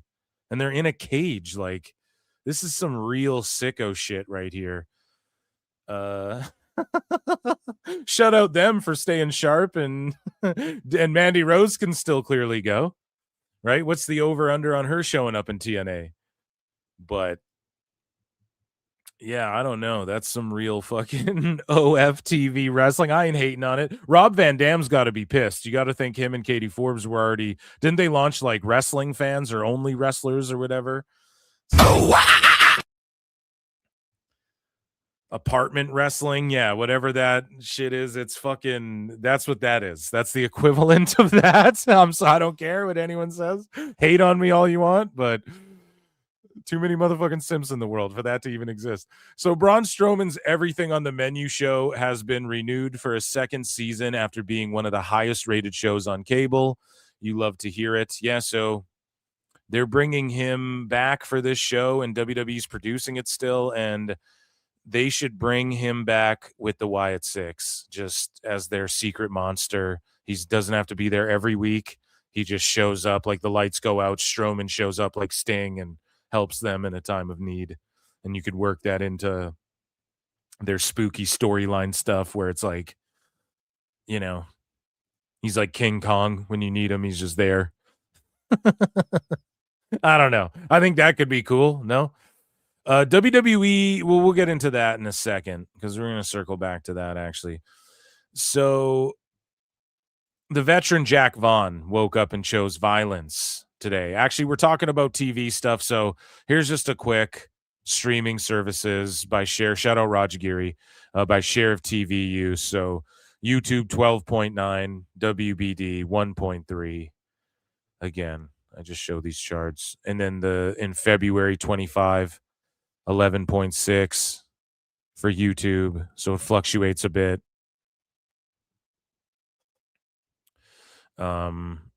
where YouTube will fluctuate like a whole 1.5%. WBD in that fluctuates by like 0.1%. So it's just inconsequential. It's crazy that people pretend AEW does the numbers they do on fucking Max. It's actually insane. So sorry, speaking of insane, Jack Vaughn chose violence today. So let's go right into this here. I just have a quick message for the internet wrestling community. Your favorite wrestlers are trash. They are so bad. Most of them aren't even wrestlers. They're gymnasts and kickboxers. They wouldn't even know what professional wrestling is supposed to look like if it dragged its nuts across their faces. Also, your favorite wrestling company is inferior to the wrestling company that you don't like. I just have a quick message for the internet wrestling community.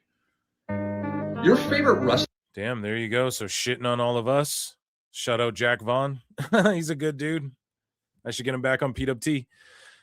So Devon Dudley and Jim Ross allegedly will not connect with each other. And I've been saying it, like, these two guys both have pods. They should just do each other's pods. But Devon Dudley saying he won't reconcile with Jim Ross. He says, I'm not interested. I'm sorry. I'm going to cut you off. I'm not interested in any way, shape, or form to put it on video. And he says, this is not content that I think should be on video between two guys who have had an issue. Or I should say one guy, because JR says he doesn't seem to have an issue with me. But I had the issue with him, and it doesn't need to be videoed. Two men can sit down and talk and iron this out without cameras. I'm not asking for a crowd. I'm not asking for a crowd at all. Honestly, I'm not even really asking for JR to come sit down and talk. He doesn't have to if he wants to. I'd be more than happy to, but he doesn't have to. I'm not looking to gain YouTube subscribers or views or anything like that. We can tell by the fucking views on this show. The thing is, what was said, whether he remembers it or not. Maybe it was God's timing and it all came out, so it could be resolved. I don't know, but I don't have any ill feelings towards him.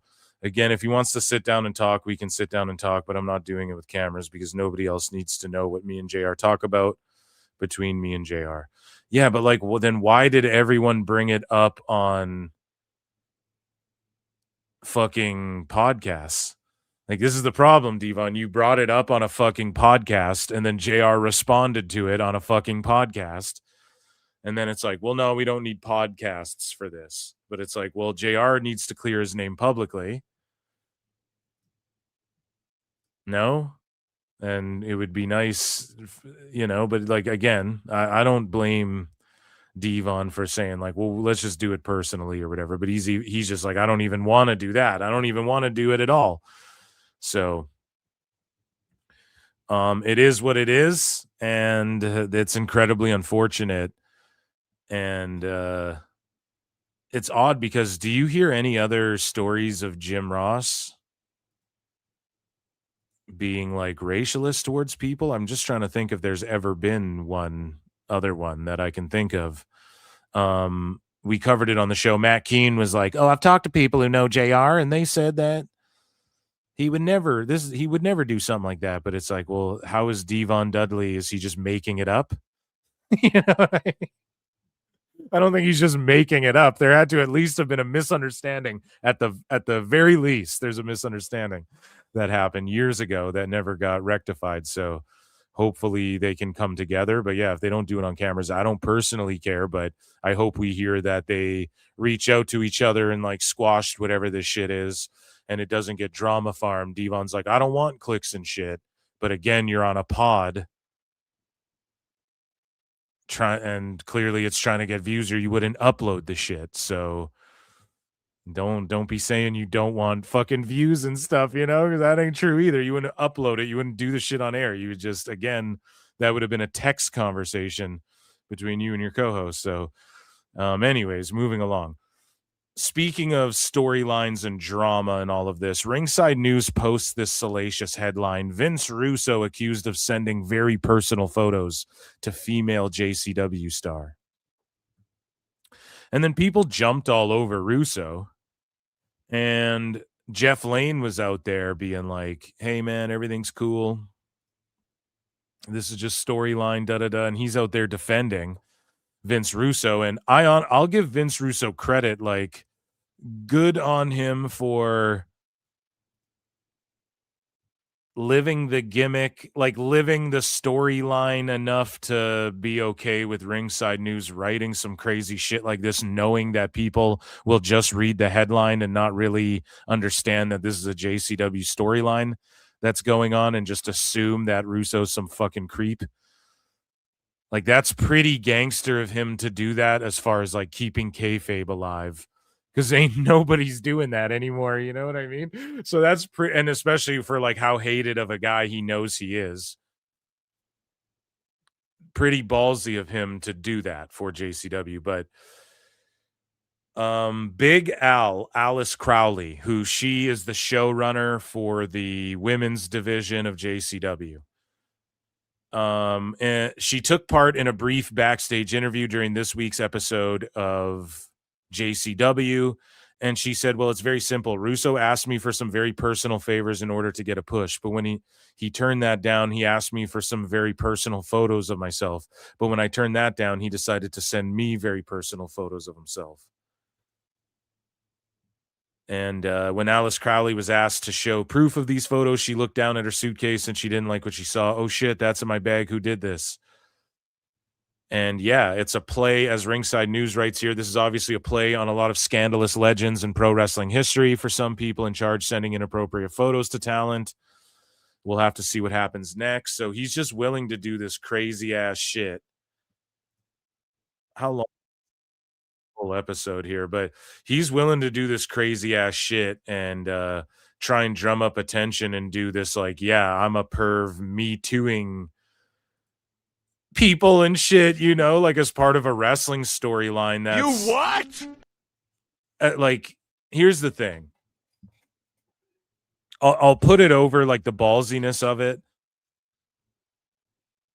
I'll say maybe it's in poor taste, like that's a passe thing, but as long as he doesn't put her on a leash and have her barking in a thong like fucking Trish Stratus and making out with him for real and all this stuff, I mean, as long as he's not writing her to do like fucked up shit with him on TV, like Vince did with like each one of the hottest divas, then I mean, I don't see that much of a problem with it. I got to be honest. It's kind of ballsy for him to do that, and it's getting people talking about JCW.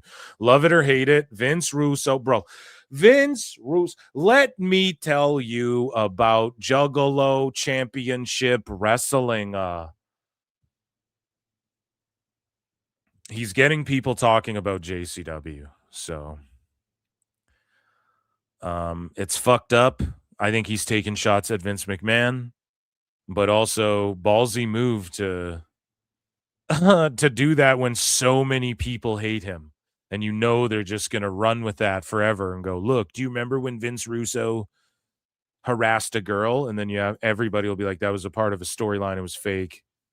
Like that's going to happen forever. There's always going to be like two sickos who will never fucking let that go. So Fadeaway Media posts this. So this recruit here, Sally Gracie, she quit her WWE tryout. So the girl that quit says she got concussed and then said, everyone was getting concussed like left, right, and center. And it's not that she quit on herself, let's be honest. And I'm not even hating on if she banged her head. That's part of wrestling. Like, that's shitty and that can happen. But like, Dave takes this and spins it into, people were saying that they were getting concussed left, right, and center. Well, she is a person, isn't she, Phil? Like, yeah, dude, that's not what happened, though. This is one person said this. You saw it on social media. Now you're pretending like the inside scoop is people were getting hurt. Dave also said, like, fuck, do we play another flute for his dumbass? He also said that it was the focus on the tryouts were black bodybuilders or whatever. And then you see the photos and it's like a couple white bodybuilders, Starboy Charlie, and fucking all these girls. A bunch of these girls trying out for fucking WWE at the tryouts. And Dave's like, there's an emphasis on big jacked black dudes. Crazy, man. Anyways, let's listen to what Sally Gracie said. It's the first time it's ever happened to me. I've fallen on concrete skateboarding. I was a gymnast my whole life. Like, I've taken slams, but I had to stop running bumps yesterday because I knew my brain, something wasn't right with my brain. It's when you fall on your back. And they kept telling me to do it harder, go harder. And I'm like, you know, What's crazy is that she's like, and yes, this sort of like brain impact and stuff affects everybody differently.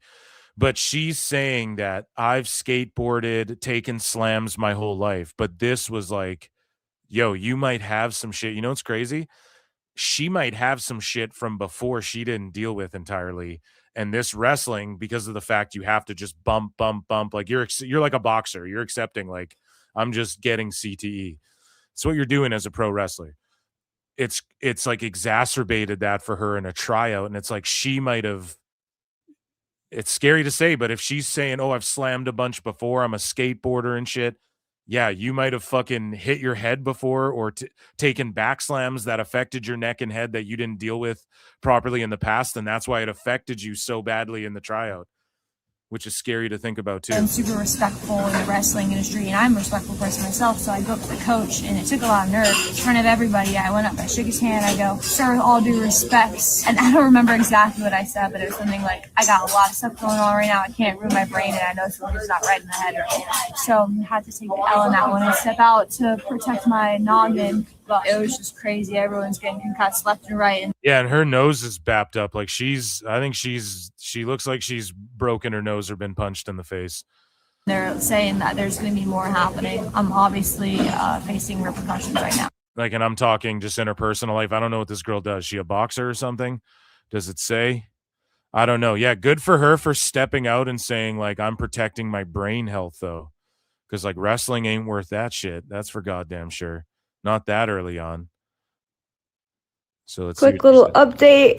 Yesterday we were doing improv and they told us to pretend swimming. Bro, I think I sound so stupid right now. I got hit in the head because someone was on the metal ropes and was like, we're swinging it and swung it and it hit the back of my head really hard. I can't even keep my train of thought. Okay, how does she seem more concussed now than at the IHOP? And I feel stupid because I don't remember what I'm saying. And I forgot who I'm talking to earlier. And this morning I had a headache when I walked into the performance center and I knew something wasn't right. Was this before the IHOP or after? And then we started taking bumps for the first time, and I just felt my brain sloshing around, and I'm like, I can't continue this, or else, there will be long-term effects. And then I got tested, and I have a concussion, and my one medic said, all right, now go talk to the first medic that you talked to. And I'm like, first medic, I've only talked to you. And I completely forgot I had a conversation with that dude. I was packed. Yeah. I don't know, man. Quick little update. Just crying on the internet for a sympathy thing. I don't know. Was this before or after the IHOP as well? Because in the IHOP, she's like, oh, I'll just take the L. It's all good. And then they're like, you have a concussion. And now it's like, oh, I don't remember. I can't see. I don't know. I don't want to be one of those guys, but I just get that vibe from it. Now I can't remember anything. Who am I? And I have a cold too. I'm sick. It's like, I can't. I have the 1-day flu. I can't make it to work today, Buzz. I hate to be a dick, but that's just the vibes I got from that. Gotta call it like I see it. So, here is Becca world premiere. We love to world premiere music here at PWT. B3ID by Becca Forever, a Laney Luck diss track. Let's go. Yeah. Damn. It's B3CCA. You know who it is. Get ready, ho. Yeah. They all wanna be me. They all wanna be B3, trippy, pretty, ready, from the West Coast to New York City. You don't have the motion, you just have a name. Take away the brand, you want hella lane. I talk my talk and back it up easily. Yeah, got your girl yelling V3 ID. Posting on the gram, funny how you're trying to posture. Easy to be champ of a one-woman roster. I'm a real champ, yeah, I'm not an imposter. A mic in my hand, I turn into a monster.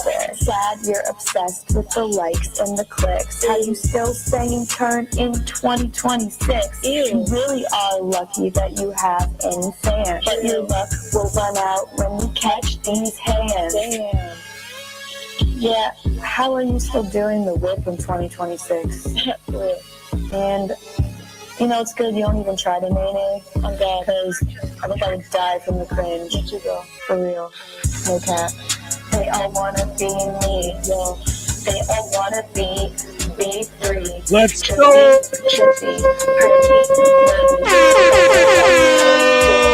York City. You don't have the motion, you just have a name. Take away the brand, you are hella vain. I talk my talk and back it up easily. Got your girl yelling V3 ID. V3 ID.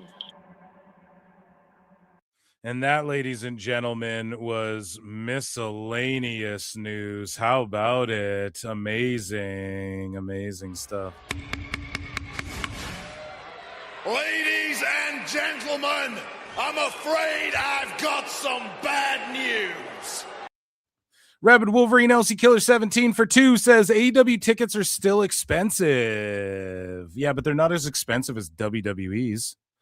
And not that that's a bad thing. I'm just saying, like, you know, when Dave says poor people don't like AEW, and then now the thing they brag about is their tickets are cheap for the blue collar guy with the family. It's just like, well, what the fuck? I thought it was the hoity-toity elitist fucking floating in the air psychic Uwatu the Watcher promotion, you know, that you have to be fucking, what is it, Mensa level IQ? What did I say before? MRSA? I said on one of the shows, MRSA level IQ, Mensa level IQ.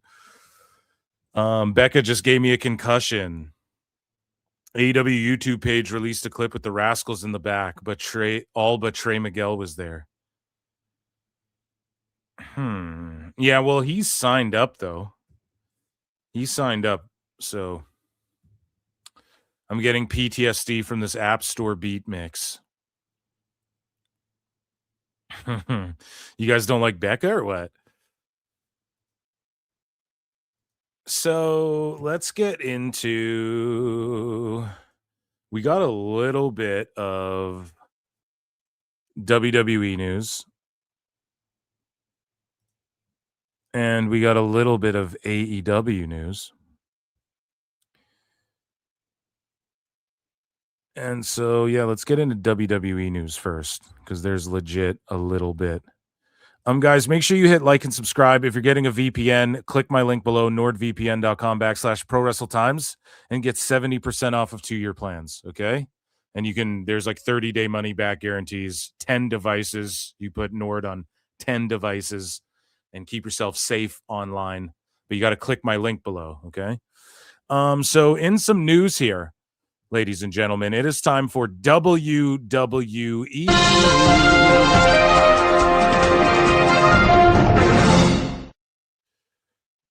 So in Logan Paul's latest video, it shows the WWE 2K26 logo, which features the old Scratch logo.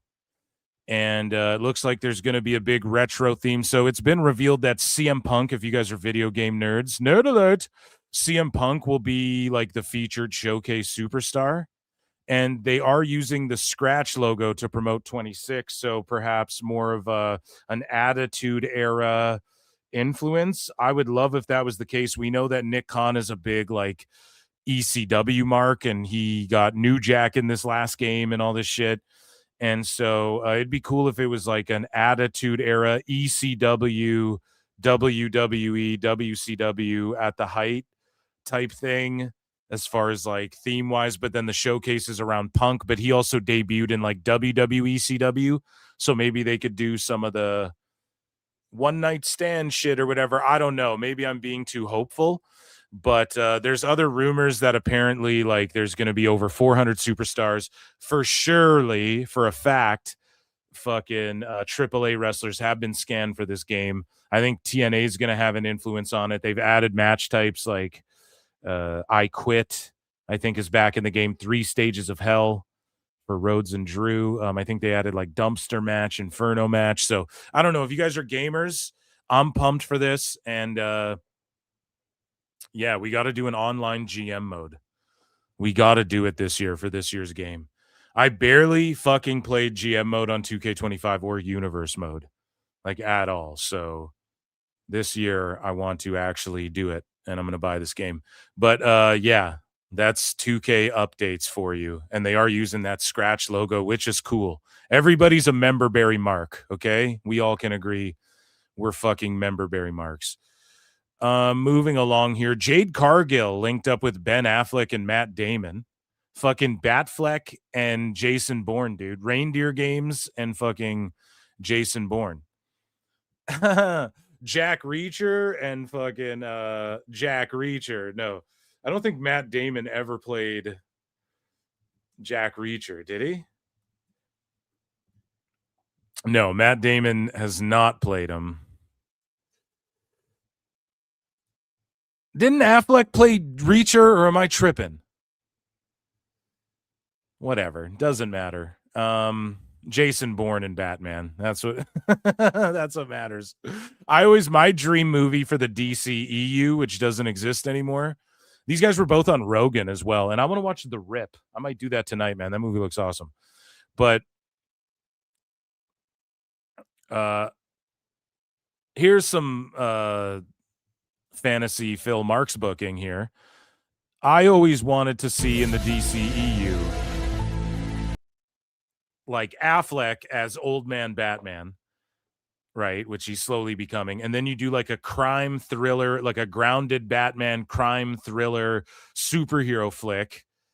And Damon and Affleck could write it and fucking direct it even. For the love, or they could bring on a fucking director and they could, like they partner up for shit all the time. And then you know how the Joker killed the Robin in that universe? So then you have Matt Damon come back as Red Hood, and he's or Arkham Knight, whatever you want to call him, and he's Jason. And then you have fucking Reindeer Games and Jason Bourne like fist fighting on a fucking on the rooftops of Gotham and shit. You know what I mean? That would rule. That's always been my movie that I want to see. Tom Cruise played Reacher, and then yeah, that's right. Affleck was in The Accountant. Yeah, Affleck rules, man. He's the bomb in Phantoms, So speaking of the bomb and movie stars in 2K26, yeah, Punk will be in the 2K26 game, and he is in that Night Watch vampire cop movie. And the what if matches would be if Punk didn't leave WWE in 2014 in his showcase, like guys he could wrestle that he didn't get a chance to wrestle, fantasy opponents and shit. So probably him versus Stone Cold and shit. And he's in that Night Watch movie. Speaking of being on Night Watch and movies and TV, AAA on Fox is set to be live every third week. The show will go live and we'll do 2 weeks of tapings after that. So AAA picking shit up, man. I think, when are they live on YouTube? In like a minute? That's awesome. And yeah, I'll definitely be watching these shows on YouTube. And good for AAA being on Fox and just all the hype surrounding, like look at this graphic. This is enough to get me wanting Rey Mysterio, El Grande, Pentagon, Octagon, fucking Psycho Clown, Mr. Iguana, Dominic, all these guys rule. Dragon Lee, Wagner Jr. It's just an amazing time to be a pro wrestling fan and a WWE fan. That's for goddamn sure. Speaking of which, Triple H wrote a column for Fox News on the importance of physical fitness. And he says, it doesn't matter if you can't play the game, do a single pull-up, push-up, or sit-up. It matters. If you try, if you keep trying, you will play the game. Working out will give you discipline. Discipline will give you confidence. It will open up a door to the possible. That's what this is really about. Time to play the game. A physical fitness regimen changes you as a person. It changes the trajectory of your life. So I'm asking on behalf of the president, are you ready? Do. So yeah, speaking of physical fitness, Nikita Lyons dropped a video of her getting in shape. Whoa, and then So she's just hitting a twerk and then running punch and then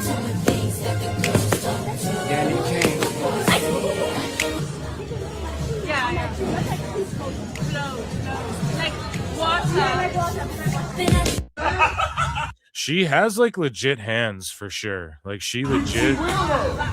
whoa, and then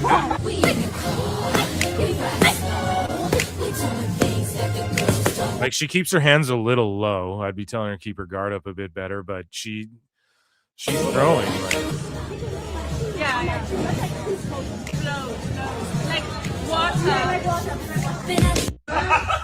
Yeah, I don't know, man. In ring, I don't know if she's improving at the rate people expected. Like when she went viral and shit for like doing the splits on, some other wrestler. I can't remember. NXT 2.0. She like went viral.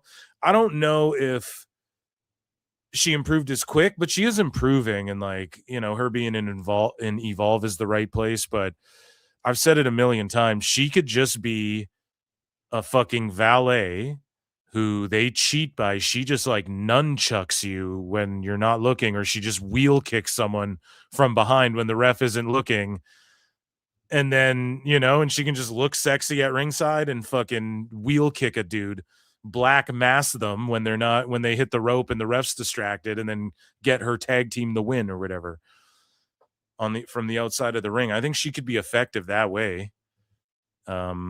But yeah, good on her, I guess, staying in shape for sure.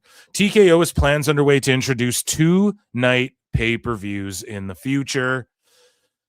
So again, your boy Phil don't miss. In 25, I told you guys that come 20, I was like, it ain't gonna happen right away, but like, in the next couple, we're gonna see Survivor Series 2-night. Royal, everybody saw the writing on the wall. It's not like fucking you got to be Phil Stradamus to have seen this coming. But Rumble, I told y'all they're gearing up, man. Survivor Series and Rumble, they're gearing up to make these 2-night affairs. There's no question about it. No doubt about it. And you have the women's Rumble on one night, the men's Rumble on one night. You have women's War Game on one night, men's War Game on one night, traditional on one night, traditional on the other night, Survivor Series. The big four: Mania, SummerSlam, Rumble, Survivor Series, 2-night affairs. I'm down with that.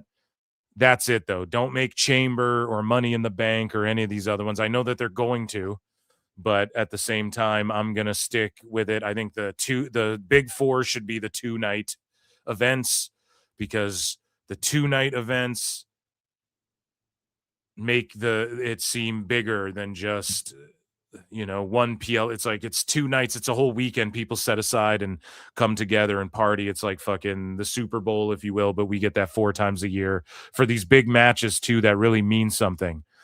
And maybe War Games doesn't actually mean that much in the grand scheme of things, but still, it's a gimmick and it's the big four.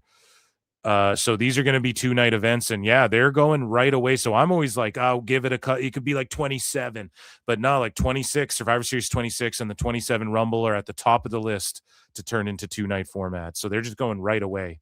All my predictions are always like, give them time though. And TKO's like, nope, we're going right now. So Money in the Bank possibly in the mix also. I don't like that, but it's so obvious that would be. Because, again, you do 2 of the Money in the Banks in one night. So you do the men's on one night, right? It's a draw. It's a gimmick match. I could see the Chamber being in discussion. I don't like that.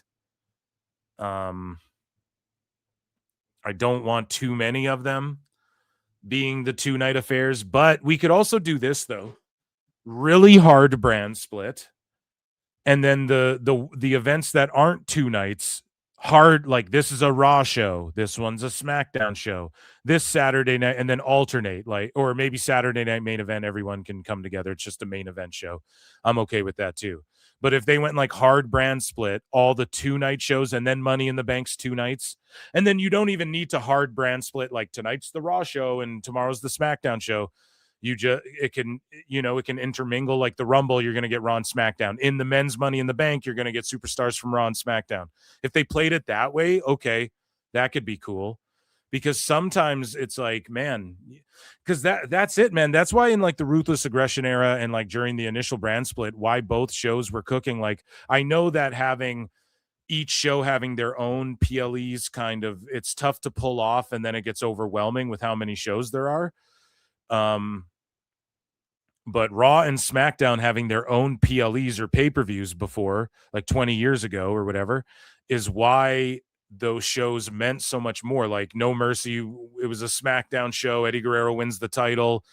Goldberg runs out and spears whoever the fuck, but he was on Raw the whole time. So it was crazy to see him get involved in a SmackDown show. You know what I mean? You could bring that element back and it would be exciting for fans, but they just don't give a fuck, man. The brands mean nothing. It's pointless to even like, oh, you signed to SmackDown. You could just be on Raw next week. It doesn't even matter. But it would be awesome if they did that. And then it's like, okay, Bad Blood this year, that's a Raw PLE. Fucking Payback. I don't know what they even do anymore because it's changed up. It's like Bash in Berlin or Clash in wherever the fuck we go, right? So maybe they could split those up, Raw and SmackDown. I don't know. Maybe that's a bad idea, but it would make the titles feel more important. Unify the titles. Champs go on both brands. And then Rhodes can go on whatever show you want him on. Drew can go on whatever show you want him on. And then if someone from SmackDown like follows Drew to a Raw and is like, I knew Drew would be here, and so I contacted Adam Pearce and I made sure I was here tonight, like that you just do it like that. And then you make the splits. I've been such a proponent of this whole time. The splits, doing the splits on it for TKO, as Kenny Omega would say. No, doing the brand split is far more effective, but it just takes more work. You got to be more creative, and you have to make sure you dot your T's and cross your J's, your lowercase J's, and cross your I's as well. You know what I'm saying? Your large case.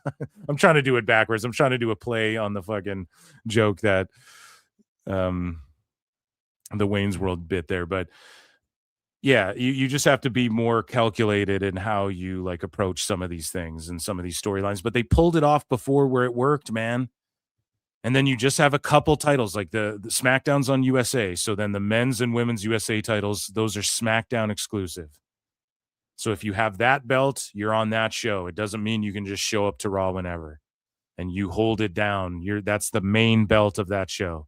And then for Netflix, you can go Intercontinental titles on that show. Those stay on Raw. All the other belts, if you win them, you're on either show. Like the women's tag team division currently is what's doing it best. They're showing you like, okay, we're the champs. We're on both shows.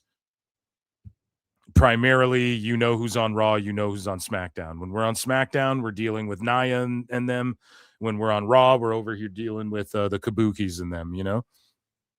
Makes sense. So anyways, moving along here. Brock Lesnar shares a story on his botch shooting star press at WrestleMania 19. Speaking of the Ruthless Aggression era and brand split era, of course, Kurt Angle and Brock Lesnar on SmackDown.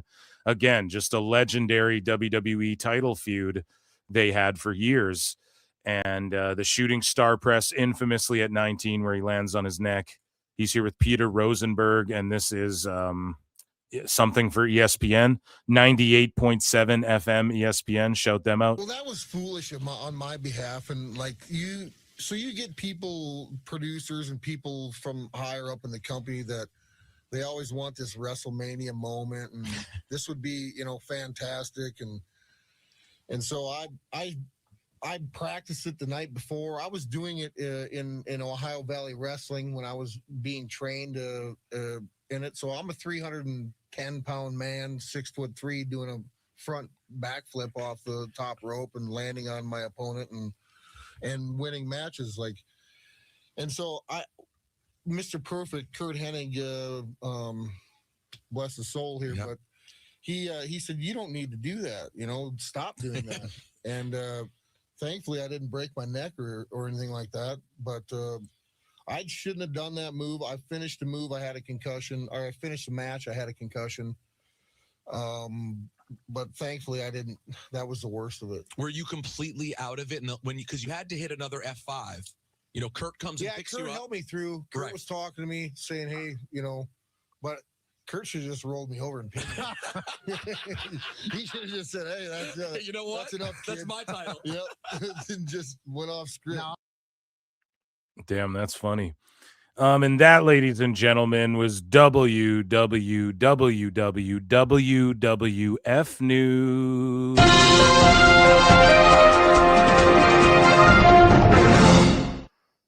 WrestleMania 38. Oh, is that an older clip? Yeah, I was going to say his haircut ain't. It's not all frizzy, It's not all frilly. But I don't know. That was just on the timeline, and I was like, oh, I'm going to play that.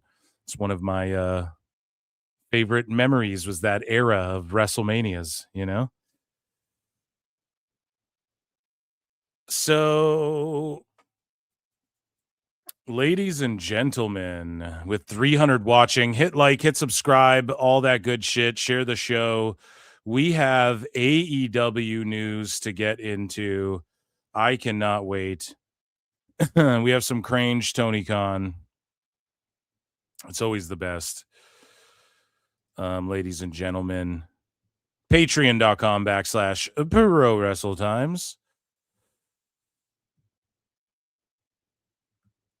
And let's get into, there's Muy Wrestling tonight. I should have put AAA. I didn't realize. I thought it was on way later to where it wouldn't be an option. I'm checking the poll in the chat to see what y'all voted on, what you're watching this evening. And I should have put AAA on there.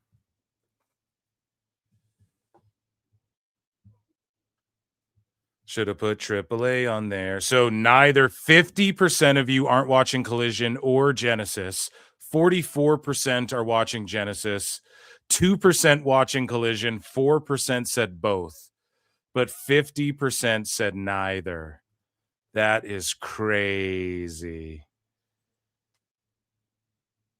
That is crazy.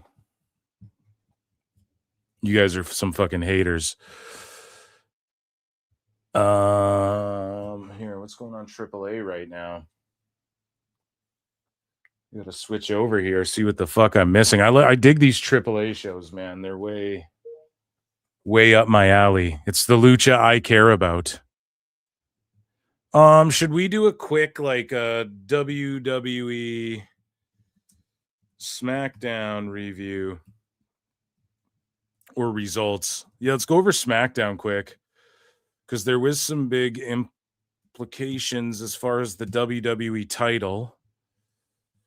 And also, I got to start bringing back Raw reviews and shit. Usually we started watching Raw together all the time, so I was like, I don't need to review them as much. But if we don't watch it, I'll do a pod where I review. And TNA as well. I got to do head-to-head AEW versus TNA reviews. Where the fuck is AAA? Right here in my feed. Perfect. Okay. After these godforsaken ads. So let's head over here to Bleacher Report. Actually, we're not quite done WWE news because we have a SmackDown review quickly. So fucking YouTube ads. Yeah, so on this show, right? SmackDown went down on the show. It kicked off with, I want to say, Randy Orton. This guy will have it here. Opened with a usual shot of superstars. Yeah, so they arrive. Drew McIntyre had everyone going crazy. He walked out. He took a sweet time. He just milked his entrance, as he should. They were cheering for him. Drew was like, screw you. No, seriously, screw you. And then Jacob Fatu came out, and what I love about Fatu is they book him like he's not fucking around. He just comes out and fights you. And he did that with Rhodes later as well. So Fatu comes out. He's trying to fight. Whatever the fuck happens. Orton's out there. I can't even remember the exact order of things, but Miz hits a skull-crushing finale. Drew runs away from Jacob. And then you have fucking this match set off for the WWE tournament, fatal four-way, Saturday night main event, whatever the fuck. Orton beats the Miz. He didn't really do much at all because he doesn't need to. And the Miz was just selling his ass off, and they hit that RKO, and Orton won. And I liked the opening to this, and I like this. Hey, we're all battling for a fatal four-way to take on at the Rumble, and then, you know, at the Rumble, whoever doesn't win this thing will probably be in the Rumble anyways, and then it kind of sets everything up. I still think Jacob Fatu is going to win the Rumble this year. That's my bet. And moving along here, dude, they're playing the Netflix commercial news during the AAA show. The do. That's the international Netflix music. So that's wild. But hell yeah, dude. La Parca, Hamburguesa, and fucking La Yesca and Mr. Iguana, dude. This rules. So Charlotte Flair and Bliss took on Julia and Kiana James. I'm not really feeling, and the crowd isn't at all either, feeling Kiana and Julia. I keep saying it. I'm not going to bury it more or anything. Bliss and Flair did their thing. I don't want to say Flair's like phoning it in, but she's just like going through the motions, I feel like, or maybe just she's so good that I'm watching her wrestle Kiana James, and it's like Kiana James just ain't at that level yet. I don't quite know. I can't put my finger on it, but Flair's just like doing shit and like not even breaking a sweat doing it. And it's like,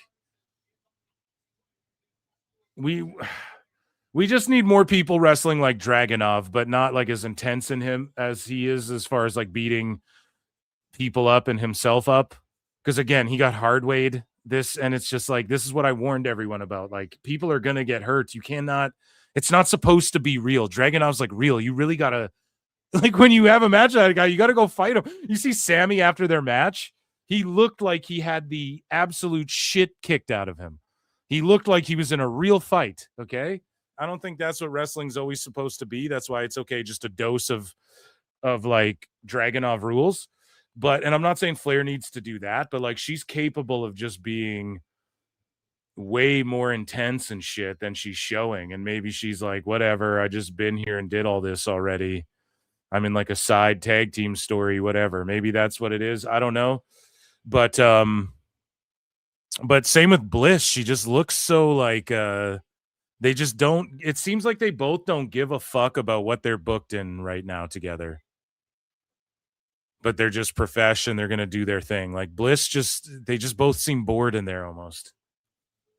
No, well, I don't know. Because Flair seems like she's having fun and doing her thing, but it seems like bored as in, it's like John Jones fighting people. It's like he can just take you out whenever. And sometimes he just stands there and looks like he's just fucking playing around. And it's like, what are you doing? Just finish him. It's like Flair doesn't even need to. She's just in cruise control right now, her and Bliss. It seems like a little bit. So maybe it has to do with their booking. And then Julia and Kiana are both trying their ass off. And Kiana's just not it. And then Julia could just be doing better shit. I just don't see her and Kiana. It just doesn't make sense to me. I'm not a fan of it. Kiana could be managing like some tag team you're trying to get over or something. And Julia could just do her own shit. She cuts her own promos. They don't need to be 100% in English. She could introduce the way Stephanie's just sort of carved her own path. Julia could be doing that too, but instead they're fixated on like, you're going to help get Kiana over. And it's like, what the fuck? So Cody Rhodes comes out in a suit. He does his thing, cuts his promo. He announces he's going to be in the Royal Rumble. He's the only guy we know for sure that's in the Royal Rumble. And then we get Matt Cardona versus Trick Williams. I don't want to jump all over the place, but at one point the Wyatts took on or they didn't take on the MFTs. Yeah, they showed up later, and then they're taking on the MFTs for the tag titles next week. But they showed up later. I'll get to that in a second. Sorry, I thought I skipped over it. So Trick Williams versus Matt Cardona again in the WWE title picture. Now, they didn't even announce this match, and I was saying, oh, yeah, Cardona's great. He can get guys like Trick over. He can put Trick over and stuff like that. Boom, that's the first thing that's going on. And I love that. That was perfect. And Trick is awesome. He's so good. I think his first couple of weeks, a little rocky. He came out, and this crowd, I wish he would just take his time a little bit more getting to the ring, because he kind of just barrels out there too. And he's a guy that's so over. Like, that crowd was going so fucking crazy for him. He just needs to soak that all in. It's like The Rock, man. The Rock, the way The Rock would just milk shit. And I just think he could take a little bit from that, you know, as far as just like the pacing, like how to just not current Final Boss Rock showing off the goosebumps. I'm talking like, look at Attitude Era Rock and just the way he just took his time with every sentence, with every trick, seems like in a hurry to get everything off. And it's still good, but it's like, you can just you're so over, you look so good. Just take all the time, you know, less is more with him. All good though. He's in this WWE tournament, advanced to the Fatal 4-Way. Like, this is huge. This is exactly how you establish, here's a guy we see as a future world champion. I love it. So excellent stuff from him and Cardona. Cardona's music is just super generic and shit. That's just a side note. Priest versus Sikoa. Now, Priest, man, I like Priest. I like how he just wrestles like a big fucking heavy hitter, heavyweight. But you can tell, man, he's banged up a little bit. He was like, if you watched Punishment Martinez back in ROH and shit, dude was like flipping over the ropes and shit. He didn't even have to be doing all that. And yeah, he's in a position now where he could become WWE champion as well. He beat Solo Sikoa with that choke slam, and they had a pretty decent match. But yeah, the MFTs get involved. Lights go out. Wyatt Six come out. They pounce the MFTs, and then Tala's out there. And then like they have this moment where, like, you know, I like this. Like, Solo's whole thing is he wants to steal power. He stole the Ulafala. Things he perceives as powerful. He tried to steal the WWE title. I think he did actually physically steal it at one point as well, but he lost his WWE title chances, right? And so now this lantern, he perceives it as like this powerful thing. And so he fucking is stealing this lantern. Like, this suits his character. If people are hating on this, I would say this is actually what he should be doing. This makes sense for the MFTs, makes sense for Solo. If he's not going after the WWE title, he lost his opportunities at that already. He never wants to earn his power. He just wants to steal it and shortcut his way there and whatnot.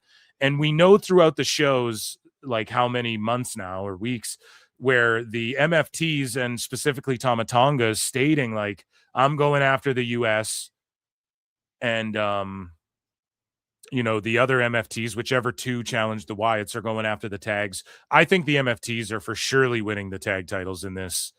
These guys have been 50-50 booked to shit. I think the MFTs have to win it, as Ambergueza does a fucking, oh, dude. Just a huge dive there through the top. I think that what could be cool is they lose the tag titles, but then, yeah, like, Braun Strowman comes back and destroys fucking or maybe you don't do that. And then eventually, like, Tala Tonga beats Braun Strowman, but you don't need Braun Strowman every single week. Maybe that's too much. And I think people are ready to get away from the Wyatts and the MFTs, but then what faction do you put people against? Like, who do the Wyatt Six fight? Who do the MFTs? We already know that they're going to do solo shit, and we're going to get Shinsuke versus Tama Tonga over that US title a little bit. I think that's going to go down. So we know people are going to do their own single things and tag things and whatnot. And then Tala will likely just protect Solo while people are off doing their side quests. But it's like, what do then the Wyatt Six do? Like a division? the Vision more like Division, because it seems as though Breaker's slowly being singled out as like he might leave that fucking group and become a babyface by the time Seth gets back or something. You know, we don't know with that group. And the Judgment Day are kind of wonky, and they're on different brands. So do you just have the MFTs or the Wyatts just feud with like a different group of people, or it's like turns into how interested are people in Solo versus Uncle Howdy? I don't know if people are really interested in that. I got to be honest, as far as like a one-on-one match for the lantern, maybe they could hang the lantern above a ladder or do one of those lights out Bray Wyatt matches in honor of him. Winner takes the lantern, or one of those cinematic matches or something. Maybe they have something like that planned, and it can end and resolve all the shit. But Solo's he was a guy that people thought would be a WWE champion, and he's sort of like I don't know, he's like a mid-upper guy still, kind of. Like, he lost in the WWE tournament, and he's continuing this feud with the Wyatts. I just don't know how much this is helping MFTs or the Wyatts continuing it any longer, but it seems like as long as Solo has that lantern, we're going to have to continue this. So it is what it is. I'm not like particularly the biggest fan of all this stuff, but at the same time, it's like, all right, you have these factions, faction warfare. What else are you going to do with them? Moving along here. And then Priest, yeah, he's just a big heavy hitter, man. I fucking like Priest. I like his music. I like when he fucking does the bat wings thing. And I'm digging Priest, and he should be up there. I like this WWE championship division is like established. We know who like our top 1 through 8 are, or whatever, 1 through 7. I fucking love it. Moving along. And then, yeah, Tala Tonga got ejected, so that was a moment, but then he just came back and attacked Uncle Howdy after, and it was like, all right. And then we had Hayes versus Leon Slater, and Slater's music hit. A crowd popped pretty decently, and apparently, according to WWE or TNA, according to Fightful rather, sources at WWE or TNA told them that Leon Slater was always slated to be on SmackDown in the UK for WWE. But it's like, what the fuck? He's had the whole... They said there's visa issues. Isn't Danny Luna from the UK as well? Where the fuck is Danny Luna from? Or is she from Canada? I always thought she was like Canadian or something. No, English. Yeah, there you go. So she's from the UK. Apparently her visa issues. Leon Slater, who's from the UK, he had visa issues, or apparently didn't have visa issues, but he was on SmackDown in the UK, but he wasn't on the first AMC show, Impact on AMC show, and he's not at TNA Genesis. It just seems like the dirt sheets are being fed fake shit, or like people are coping, or people are making... Are you sure about that? I don't know, but it legitimately doesn't add up. But it was nice to see Slater like getting a spot on this SmackDown show and holding the X Division title and challenging for the WWE US title. I think that was fucking awesome and well-deserved. And he had a great showing. The finish was awesome. Like the suplex stunner or cutter, whatever the fuck you want to call it, off the top. Carmelo Hayes went out there and had a fucking banger, as he always does, man. And it was good shit. Again, we're getting used to it every week. Hayes or whoever has the U.S. title goes out there, open challenge. I don't know when this will overstay its welcome or whatever the fuck, but eventually people are going to get tired of this. And it's better than Dragunov doing it, which I'll explain in a moment. So Jordynne Grace took on Chelsea Green. And Jordynne Grace getting decent reaction. She's already in the women's WWE title picture. It's weird because the names in the title picture are like Jade Cargill, Chelsea Green, Jordynne Grace. Like, fuck, man, where's Bianca Belair and Tiffany? Like, when they come back, and it's like, you know, Charlotte and Bliss are taking the back seat a little bit for these new girls to get some shine. Jordan and Jade feuding over the WWE title right now. Like, would you guys ever think that was the case right yet already? Pretty crazy. I'm cool with it. I think Jade will beat Jordan in their first outing together. Jordan had a pretty solid match. I don't think the crowd knows how to react to her finishes yet because she's done different finishes. Like she did a voodoo bomb or whatever the fuck it's called. She did like the old Velveteen Dream, like the fucking spinning Death Valley Driver was her finish on the show. And then the week before she did like a different move, and neither of them have been the Juggernaut Driver. So it's interesting. I'm here for Jordynne Grace on SmackDown. I think it's the perfect fit for her. And she'll slowly but surely get over. She's getting better reactions than like Julia and shit. And again, not trying to shit on Julia. I fucking love Julia Gulia, but it's like, I'm telling you, they need to get her away from Kiana James, man. But this match was okay. Chelsea Green doing her thing. And yeah, we have Jordynne Grace versus Jade Cargill coming up sooner than later. And I can't wait until Bianca comes back and wins the Women's Rumble to take on Jade, Bianca versus Jade at Mania. Is that what it is? Are we jumping too far ahead? I think that's the way to do this, right? It has to be. I don't know. So moving along here, Sami Zayn versus Dragunov. So I said it before, like Dragunov legitimately, he got busted open hard way from punches to the fucking head. You have to fight him legit, man. That it's just not conducive of. I fucking love Dragunov, but when he was doing the open challenges, I'm glad they took it off him because like he can't wrestle every week and just beat up your whole roster for real, you know. Like, if they were doing that shit in AEW, we would be critical of it. Like, motherfuckers would be calling it out. Like, why is this guy out there beating people up for real? Now, with Dragunov and Gunther's good at, like, we've seen him in there with legends. He's good at, like, fucking you up, but not, like, going as hard as we know he can go against, like, the tippy-top guys. So Gunther can do that. Dragunov is in this WWE title tournament. He takes the L. Thank God, because like what? You want him to go do that to Randy and fucking Trick? Hurt Randy and Trick or what? You know, bust them open hard way? Like you can't be doing that, bro, all the time. And so Dragunov, again, he's just fallen into the role of I'm Sammy's friend and I'm just this crazy guy who beats the shit out of you, which is cool, but this is what he was doing before his fucking injury.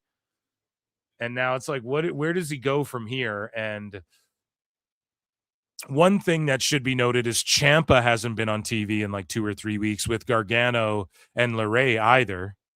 And it's like Dragunov, he's in the WWE title tournament. I don't think he'll scratch the title, but he'll be in that US title conversation some more and whatnot. But I just wonder what they do with him because he wrestled Sammy again. Like we know they'll wrestle. We know Sammy will get the shit whooped out of him, but at the end of the match, like I dare you go back and watch it and just look at Sammy. He's fucking for real. Like looks like he got real scrapped out, man. So again, shout out Dragunov, but like he's a fucking novelty to say the least. He's a guy, and I wish that he just reminds me of Benoit.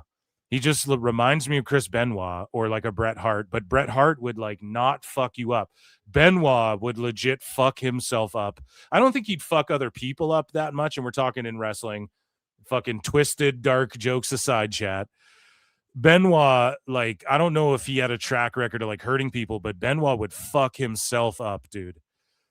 His dives to the outside and his fucking flying headbutt and the shit there's highlights of Benoit just fucking himself up on YouTube. So Dragunov's like that, but he just beats the shit out of himself and his opponent. And I miss that. I wish people were like half as intense as Dragunov is, where everything means something. It's real to him, damn it, you know? But I don't know who you put him in there with to where he's got to chill out. There's no chill on that guy. Like, and that's the thing. Even when he's wrestling like Sammy, he gets busted open. Like, if he's not going to bust you open, it's like hard way me, brother. Like, Sammy was there on the ground. If you guys didn't see the clip, because it happened during commercial, I guess, for some people or something like that. They're on the ground. Like, Sammy's in fucking Dragunov's guard, and he's throwing punches, and he's just throwing live rounds at him. And he just busts him open. And it's like, man, what the fuck are we doing? And you see the one that cuts Dragunov. Like, you can see it clear as day. He gets cut and he's like, oh, fuck. And Sammy kind of stops. And then Dragunov starts feeding him his fucking cut, starts feeding him his head, which is the right thing to do. But it's like, he's just so old school, man. And I fucking love it. But it's like so dangerous for a week in, week out wrestler, you know, like your top guys don't want to fight that guy. So shout him out. And it's awesome to see those matches like on SmackDown. It's awesome that not everyone's doing it, right? So just Dragunov, sweet. He needs like his own division, the pure division. You know, I don't know what he needs, like his own division of guys who agree that they'll just really fight each other a little bit, you know? So anyways, that's my rant on Dragunov and Sami Zayn. And the final word, I guess, on SmackDown, whatever the fuck. Who cares about this guy's final word? But Jacob Fatu and Rhodes brawled it out as well. At some point, Jacob came out and was like, Rhodes is talking shit. Yara mean. He's like, get out here. And then Rhodes came out, like he changed his clothes, was in like a sweatsuit, and then brawled it out with Fatu as well. And I love that they're just booking him like Stone Cold in that he just is coming out to fight. It's not like, oh, I'm going to come and let you say crazy shit to me, and then I'm going to say some crazy, which like there is going to be some of that, and there has been some of that. But right now, Fatu's in the mode of like, okay, Drew, I'm fucking you up because you claymored my teeth out. Rhodes, I don't even not like you, but you're talking shit. So what do you got to fucking say? You know what I mean? Like I'm just gonna fuck you up if you want to say anything about me, buddy. Like, and anyone who gets in my way, I'm just fucking you up. Like, there's no chill about this. I love that for Fatu. He's so over. I say Drew versus Fatu for the title at Mania. I say Fatu wins the Rumble, challenges Drew. He can't get to Drew through this tournament, so he's gonna have to win the Rumble to challenge Drew. And Rhodes maybe could be involved in that, but that'd be whack unless it's like they eliminate each other out of the Rumble. And then it's like, and then you make it a triple threat, Brian, like Dave's saying. I just think that's a dumbass idea. I think Fatu's got to win the Rumble. And if he doesn't win the Rumble, then he wins like the Chamber. You put him through the Chamber. He destroys everyone to get to Drew. And then that's how you sort of pass on the Rhodes, because then you get Rhodes Fatu out of that, and you still have Drew in the mix there. I think, and then you like crown Fatu at Mania.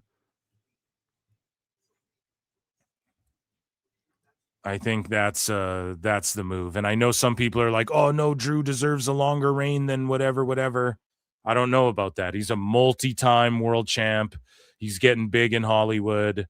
Drew, we said it. Like, Drew won the title. He would have gotten the same amount of pops and reaction in the UK if he didn't even have the belt. They'd have been booing Rhodes and cheering Drew. He doesn't even need it, honestly. I'm glad he has it. Like, he worked his ass off for it. He promised his family, he promised his fans he's going to bring that fucking title to Glasgow. He did it. Shout him out.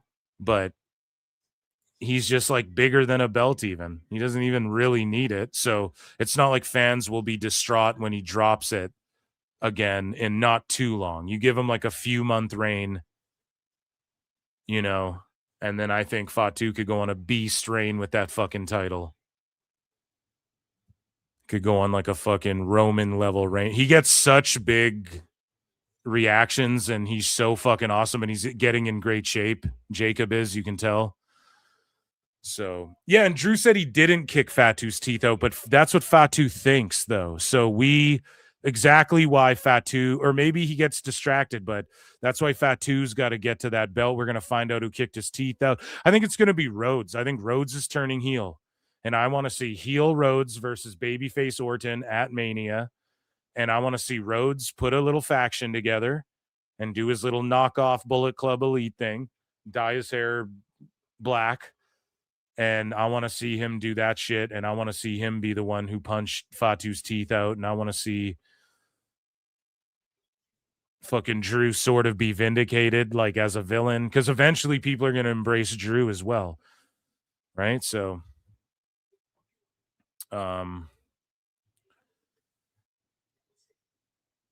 yeah, I hope Drew carries it at least till WrestleMania. If he holds it past then, awesome. But I just don't know if because Rhodes is talking about winning the Rumble a third time as well, and it's like, I don't know about that. Is that the move? I don't know if Rhodes winning a third time is the way to go. Okay, so Vikingo's talking here to, I think, isn't that Ludwig Kaiser's girlfriend now, this backstage lady?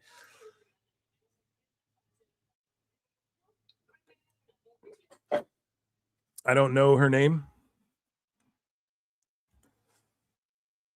Having Drew win the belt on SmackDown was good. Yep, absolutely. That's when you should have done it. That was the perfect time. I love that.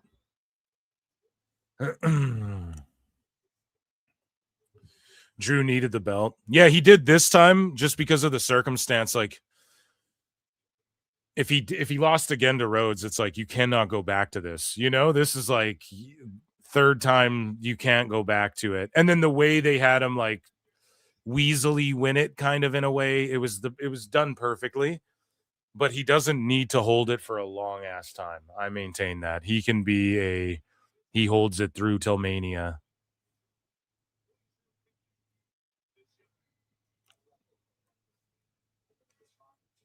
Hell yeah. Is Dr. Wagner or what? Yeah, AAA is where it's at. Daniel Pewter would disagree.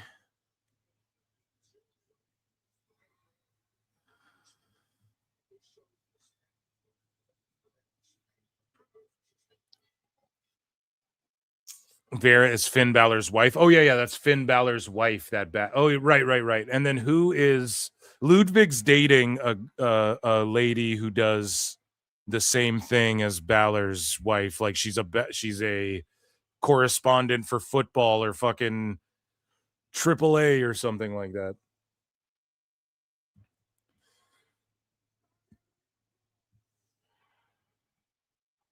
Yeah, like Drew ain't. He kind of does have to carry till Mania. Yeah, Drew ain't losing at the Rumble. That ain't gonna happen.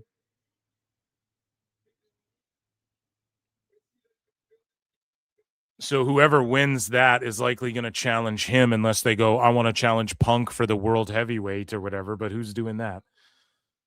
I just feel like it makes sense. Fatu isn't in that tournament. He can't get to Drew any other way. Wins the Rumble, gets to Drew, and then it's revealed Drew didn't even do that shit or something. It was heel Rhodes after Rhodes turns heel on Orton, wrestles him, and then Rhodes, after Mania, he goes after Fatu. Heel Rhodes beats Orton, retires him, or just beats him, whatever. And then he fucking goes after Fatu the next night on SmackDown, the next, Friday on SmackDown or whatever. And then he goes, I was the one who kicked your teeth out or whatever the fuck. Maybe that's too long to wait, but they've already waited so long to, it was me. It's Rikishi.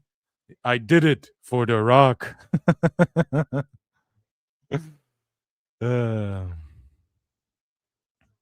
It was me, Jacob. It was me all along. Yeah. Okay, ladies and germs, it is time. Everybody all together in chat now. Ichi ni sanda.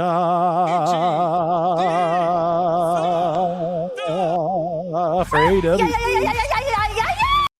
The best guys, Tony Khan.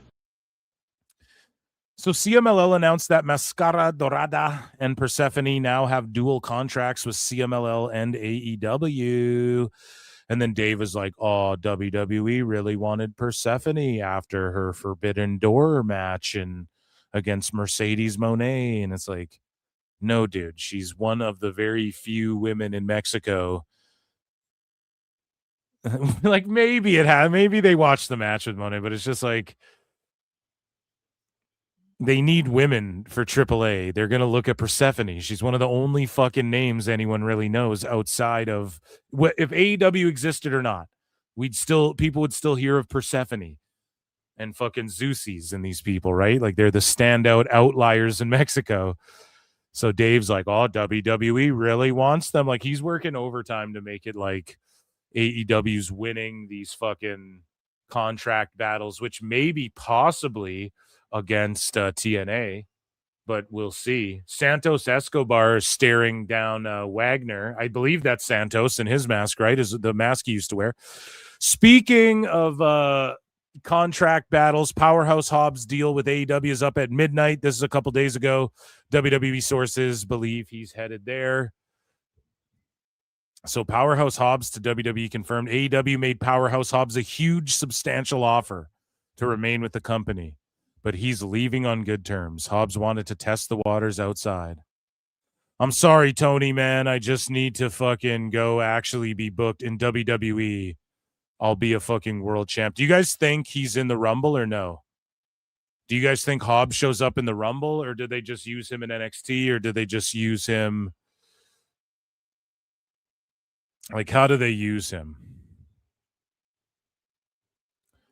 I think you debut this guy at the Rumble, or what you do is you air vignettes for him, and then you debut him at Mania on night 1 or night 2.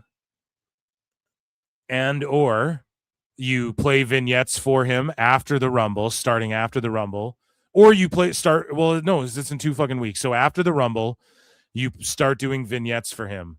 Then you debut him before Mania, or like Elimination Chamber. You just give him his debut match or whatever, but just go old school with it. And then have by WrestleMania, you have like a legitimate match or moment for him where he fucking beats someone of significance. Like have him waste a few scrubs leading up to Mania.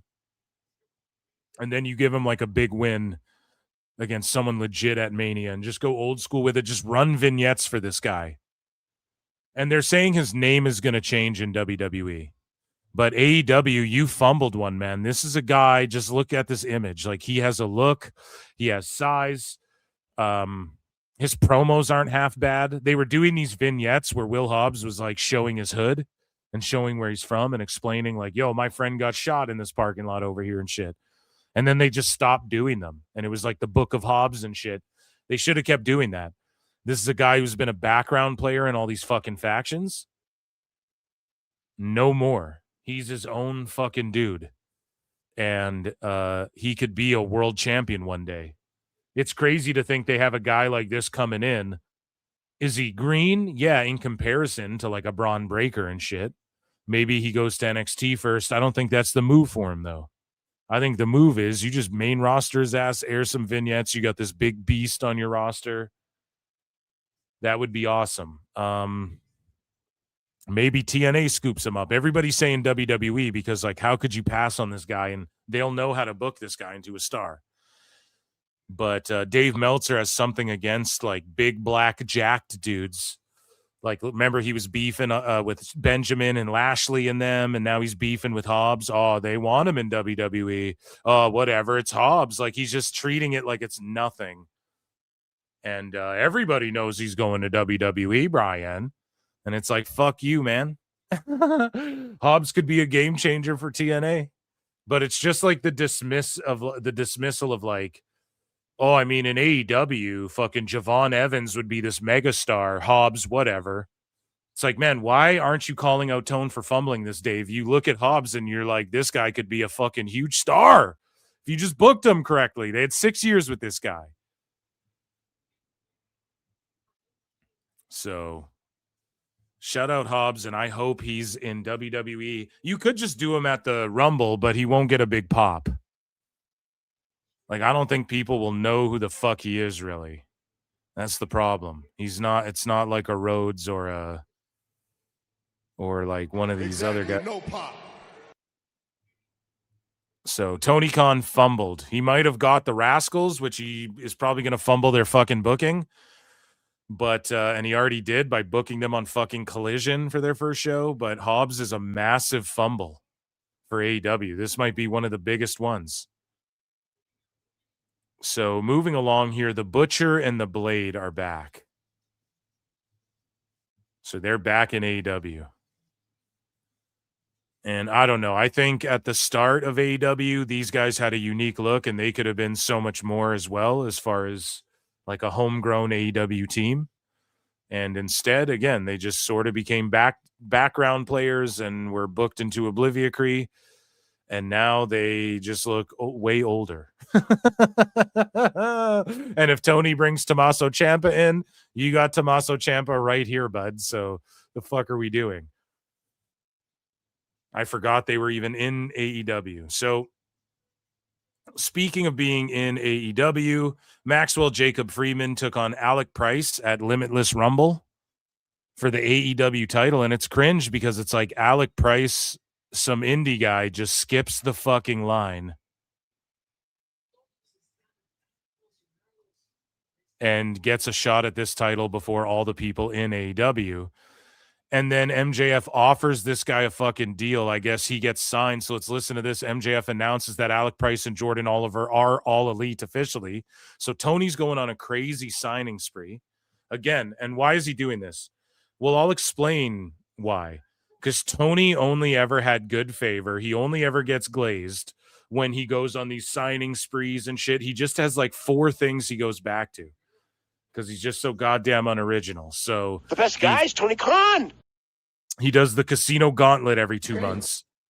He fucking signs a bunch of people every 2 years when he's like, oh, fuck, I just need to sign everyone up. So he signed Alec Price and them. They're just going to be in ROH. I think he's like trying to thicken up the ROH roster as well because they're planning on trying to get it a TV deal. You can see a fire's been lit under his ass with the whole TNA thing. Tone's like, fuck. And he's just put it on the back burner because he doesn't care. It's just toys to him. But let's listen to MJF. He tells them that they're all elite. And I would be more pissed because it's like, let's say you're one of the guys in AEW. This guy who got signed and is just going to go to ROH and fucking not even win matches there or become a jobber for the Callis family. Got a shot at this world title on an indie before any of us did. I just think AEW never spares an opportunity to diminish the perception of them and their league, you know? So I have a question, guys. When you see how much potential these two gentlemen have, do you want to see them making impact? Do you want to see them being sports entertainers? Company? Or do you want to see them in AEW? Oh, hold on. So are they like a tag team? So what the fuck is Tone gonna do with them? Oh, sorry, Kevin Knight and Mike Bailey. You guys are done. He's got his 2 new fucking shiny toys here. Why would you want to fucking go there when you look at what happened to Private Party and LAX and shit? Like, why the fuck? If I was a tag team, it's a death sentence being a fucking tag team in AEW, dude.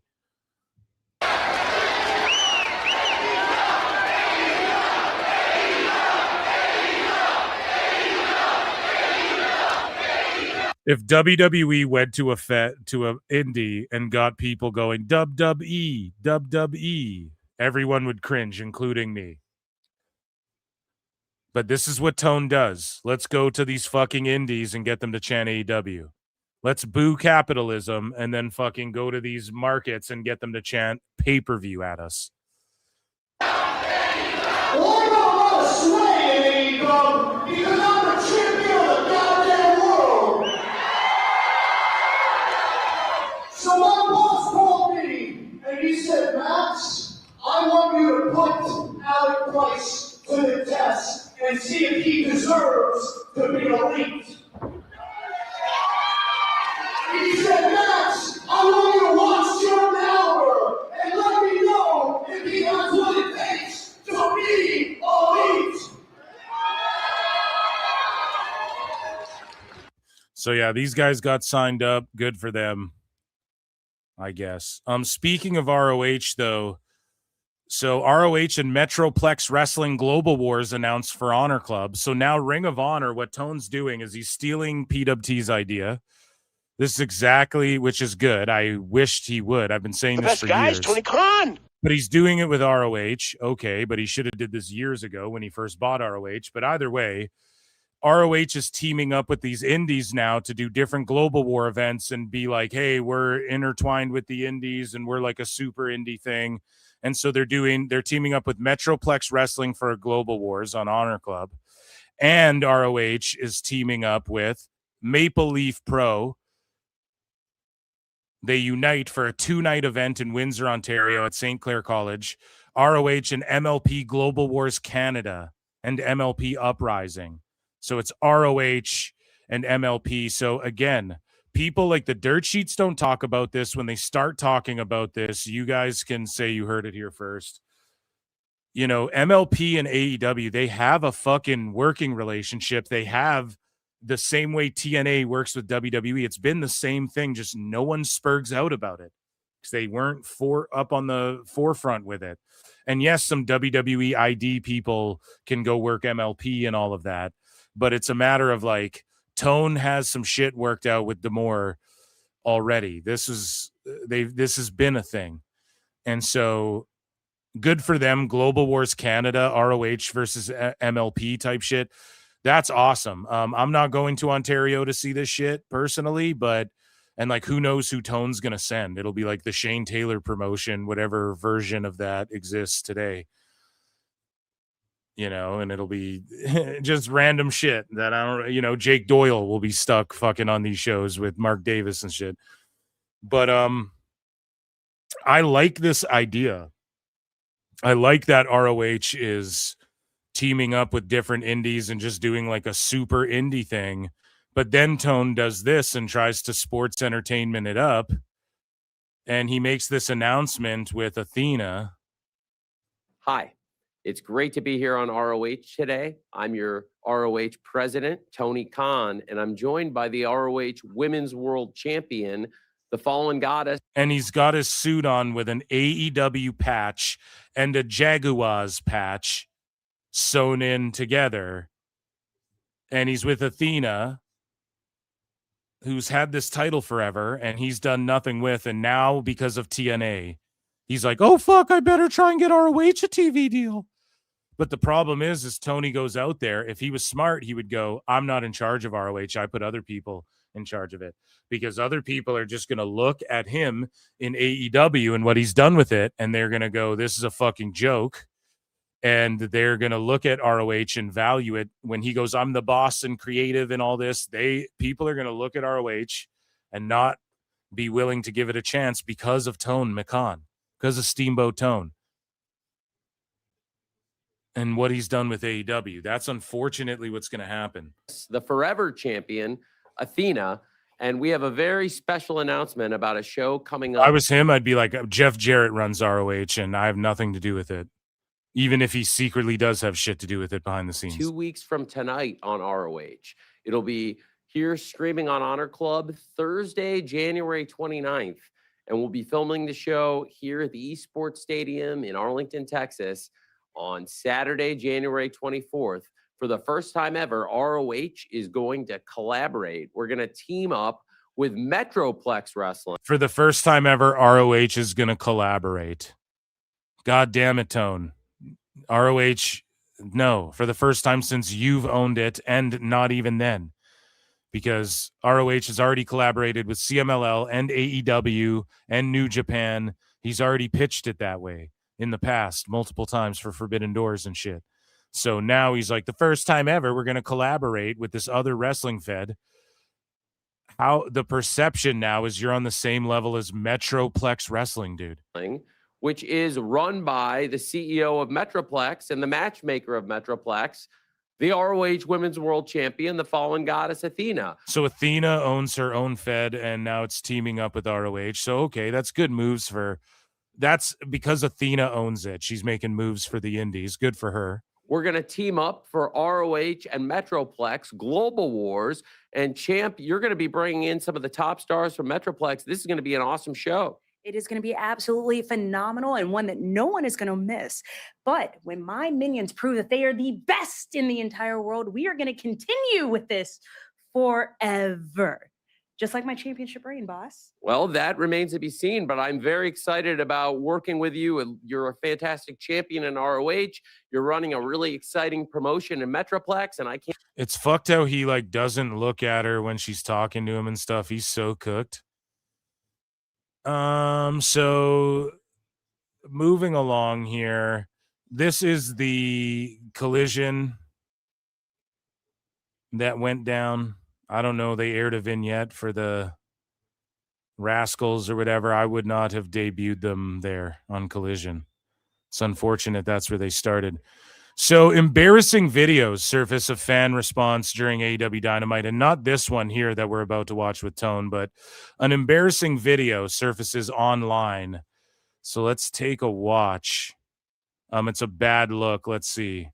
So AEW is still doing their thing every week, but they are not renting buildings as large as they used to. It seems fan interest has noticeably fallen. A video surfaced AEW's merchandise line before Dynamite this week. Didn't even show a ton of interest in picking up new swag. Years ago, we ran articles about how long AEW's merchandise line was. Yeah, so just here's a shout out Ringside News. Let's watch. It's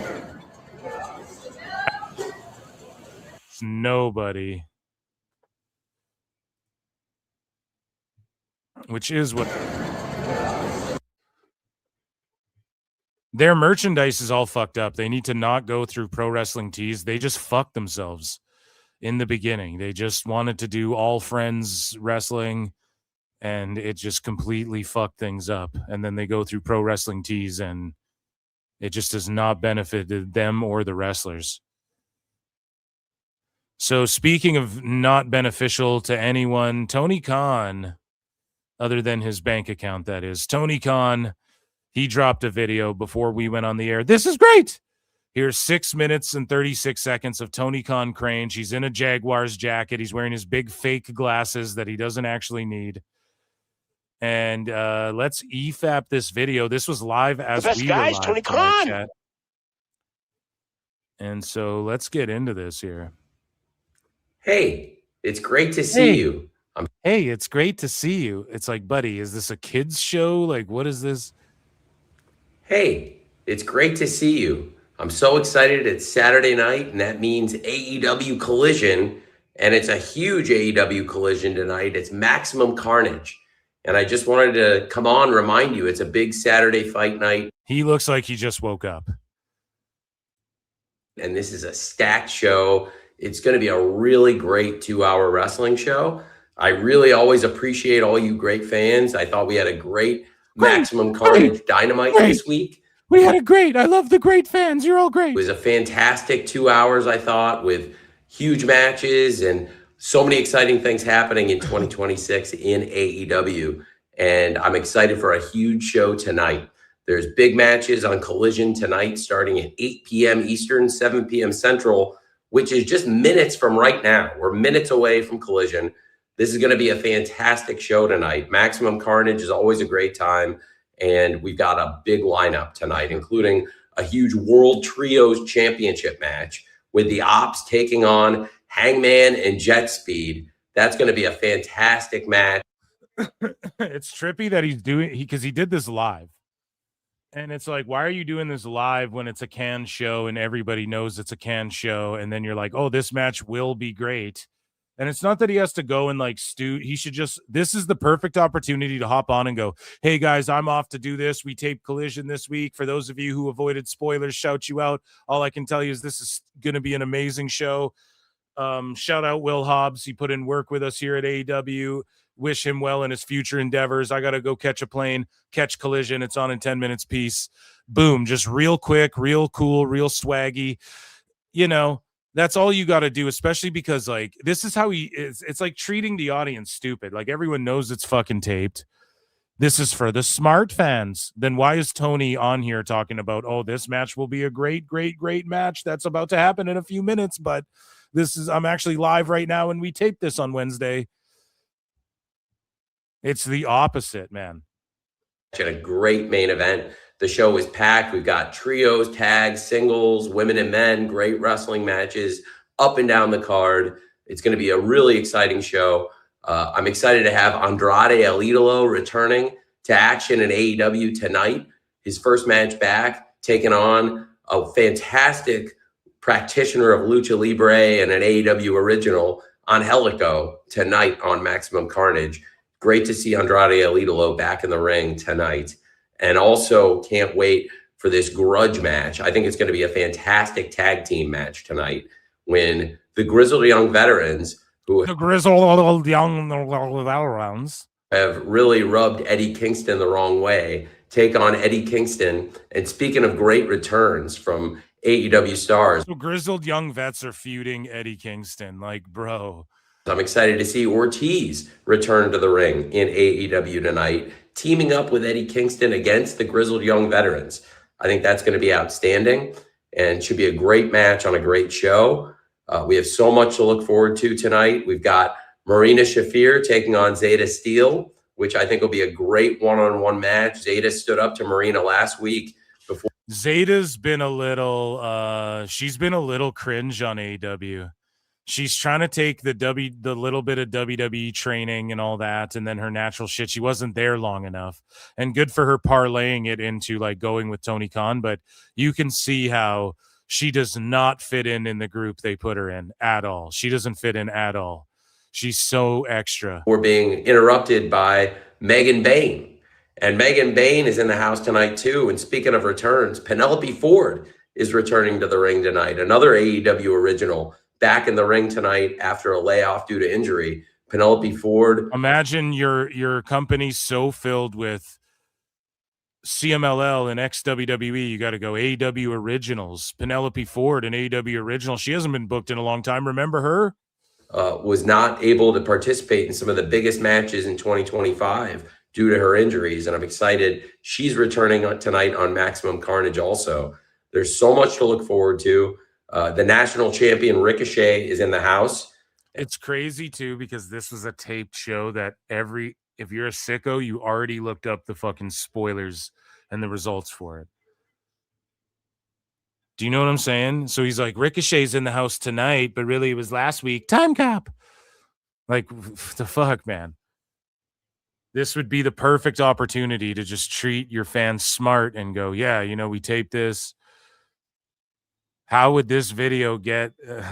And he will be watching I just don't even understand this video's purpose. Closely as Anthony Bowens, who stood up to the demand last week, and Jungle Jack Perry, who's been a big rival of Ricochet recently as well, and is very upset after Luchasaurus got taken out. And imagine, like, this is for the smart wrestling fans.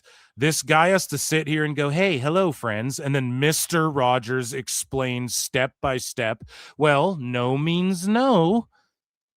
Step by step. So this guy hates this guy, and this guy hates this guy, and this guy hates this guy. So matches. And then they spit a promo, and then this guy's upset, and then he just explains everything that should be on the show, and people's actions and choices and victories and defeats should tell us all the stuff he's explaining on the show. But instead, he just says it, and Mr. Rogers holds their fucking hand through everything, and it's just matches. It's just TikTok brain fucking move, finish. Next match, move, finish. And then Tone just jumps on his live, tells you everything he's thinking of why he pieced shit together instead of letting the show explain it. By Ricochet. In a way that's interesting, because this isn't interesting either, except for when I roast it. I think Jungle Jack Perry versus Anthony Bowen should be a great wrestling match, and they both really want a shot at Ricochet. So that should be excellent. So much to look forward to. And speaking of some big returns and big matches, Kyle Fletcher back in the ring for the first time tonight since World's End. The former TNT champion this year. He, of course, participated in the Continental Classic for the second year in a row. He won his league and went to the semifinals. He was in one of the best matches of the year against Jon Moxley at World's End, I thought. Jon Moxley, of course, who is now the Continental champion, is in the house tonight. He'll be doing commentary for Zeta Steel versus Marina Shafir. And also, we've got Skyflight taking on the... So Fletcher's just doing commentary for a random women's match. And that's how you bring Fletcher his first appearance since World's End. Not like, hey, let's show a thing on Dynamite saying Fletcher's the first time we've heard from him on Collision since World's End. Let's hear what Fletcher has to say. He's had a stellar 2025. We haven't seen him this year yet. And like make it a big deal. Oh, he'll just go do commentary for these two chicks match. Yeah, okay, good. Got him. He's in town. Great. It's just the worst booking of all. Don Callis family with Scorpio Sky and Top Flight taking on Kyle Fletcher, El Clone, who's undefeated so far. Yeah, AEW Mole got nuked. His account got suspended. He fucking... Yeah, I don't know, man. Shout out to Mole. Shout out to Mole. AEW. And Josh Alexander, who's on a great run and will be taking on the incredible Kenny Omega this Wednesday night on Wednesday Night Dynamite. Very excited about that trio of Kyle Fletcher and the Clone, El Clone teaming up with Josh Alexander. That should be great. And Skyflight has had Don Callis family's number. It's such a shit cop-out, too, to just say, well, there's 14 guys in this faction. So then whenever I team up 3 random guys, it's not random because they're all in this faction with like 14 people. And I just think that's a huge cop-out booking-wise. Although I'm not against like this heel faction with like 1 million dudes in it. I'm not entirely against it, but it's just like, we know why Tone did it. It's a fucking, I don't give him the benefit of the doubt. It's just a cop-out for him because he constantly, that's why there's the conglomeration as well. The conglomeration is just like 7 different teams glued together who are like kind of friends, but kind of not. And they break off and do their own things, but they're all in this group kind of, and you're just supposed to remember in the back of your mind so that he can just do random babyface team ups. That's why he does that. Before. And should be a great match. Couple big matches for Skyflight tonight. Which that's not even inherently bad. It's just he just doesn't get the benefit of the doubt because we know that it's all cop-out shit all the time. Casino Gauntlet. We'll just cop out and do that match whenever. It won't even be on its own event or anything. We'll just do it whenever we need it. Like, that's why Tone does things. And a lot to look forward to up and down the show tonight. I think it's going to be just absolutely a fantastic night of wrestling, and I'm excited about all of you joining us for AEW tonight. I think it's going to be a great Maximum Carnage, and I think we're going to have a great 2026. And since we're just minutes away and it's a very special Saturday fight night, I just wanted to come on and remind everybody it's a big sports weekend. So we've got Collision coming up on TNT just minutes from now. And I really appreciate you all watching either on TNT or HBO Max. Thanks for all of you who watch Maximum Carnage Dynamite on Wednesday. We had a great audience. I know the network was very happy with it. The light like changed. What happened on his shit? The sun? He's like next to the window. Clouds covered the sun. Live what happened? For Maximum Carnage. And it's a great Phoenix crowd tonight for Maximum Carnage Collision. AEW is going to have a great 2026. I'm very, very excited about the things we're doing. We're making forward-looking moves, and I have plans to grow the business in a major way, domestically and internationally. And I'm really very excited. I thought we had a great 2025. We won a lot of the top awards in wrestling. Literally none of the top awards in wrestling. Sports Illustrated said you guys won everything. You didn't win the top awards in wrestling. There aren't top. The tippy toppest award in wrestling is the attendance, is the fucking balance sheet at the end of the day, because it's all a work. So you could say, oh, it's a Slammy or the Hall of Fame induction. Sure, but how about it's all kayfabe, and the only real shit is that fucking balance sheet and what the attendance and the sellouts say. Those are the real awards. What the ticket sales say and shit. That's what all these sickos need to fucking understand. So Tony needs to understand these magazine awards that don't mean shit. SI saying you won all these awards hurt AEW more than it fucking helped you. Okay? The awards are when you look at the fucking balance sheet. The best guys, Tony Khan. When you show up to the building and you see the fucking attendances. A lot of those people will be included on the show tonight, including the winners of the Tag Team of the Year award in both Sports Illustrated and in ESPN. Unanimous Tag Team of the Year, the World Tag Team Champions, FTR. We'll hear from them on Collision as well. Of course, the Breakout Star of the Year, Kyle Fletcher, also as voted by Sports Illustrated and ESPN journalists. He will be, of course, back in action tonight, too. So many great awards. AEW won for 2025, and I don't think we're done yet. I think there's more awards to come looking back on a great 2025 and looking ahead to what I think is going to be a really exciting 2026. And we've got Maximum Carnage just coming up minutes from now on Collision. Check it out. Again, it's 8 p.m. Eastern, 7 p.m. Central. That's minutes from right now. Saturday Night Collision, Maximum Carnage. Thank you all watching tonight, and hopefully see you very soon on TNT or on HBO Max for tonight's show. Thank you very much. Wow. So things, I guess, just won't change over there as long as this guy's in charge of shit. Best guys, Tony Khan. That, ladies and gentlemen, was AEW. Ichi-ni-san-ta. So I will say here, man, I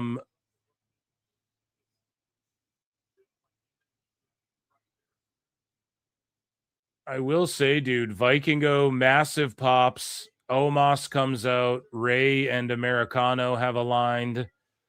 This crowd has been phenomenal. These matches have been awesome. The segment with Wagner and Santos Escobar fucking ruled.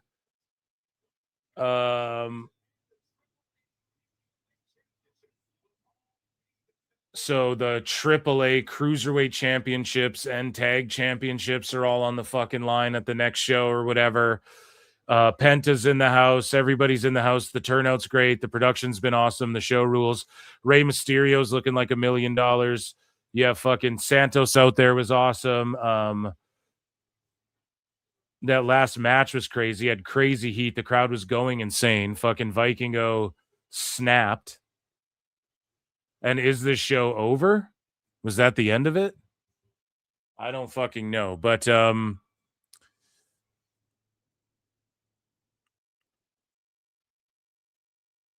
yeah, I think it may have been. But ladies and gentlemen, we went over 3 hours today. This was a great show. Thank you guys so much for hanging out with me.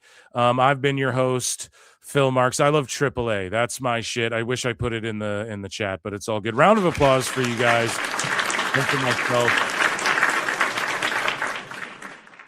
You guys take it easy. Memba Mondays going down, and Dave Meltzer Dumb Moment of the Week. There'll probably be a couple episodes of that this week. I don't know, just because there's a lot backed up there, and we didn't do one this week. But we did a segment tonight, which was fun. I appreciate you all. Take it easy. Make sure you hit like, hit subscribe, hit retweet, all that good shit. And I will see you guys later. Be good to yourselves and each other. And I will see you guys for Member Monday. Monday. I don't know what the fuck we're going to do Member Monday. We might watch Raw. But if not, we'll just do member clips, or we'll see what's up. We'll see what's up. It all just depends. So make sure you become a member, only 99 cents. I appreciate you all. See you guys. Take care of each other and yourselves. Peace.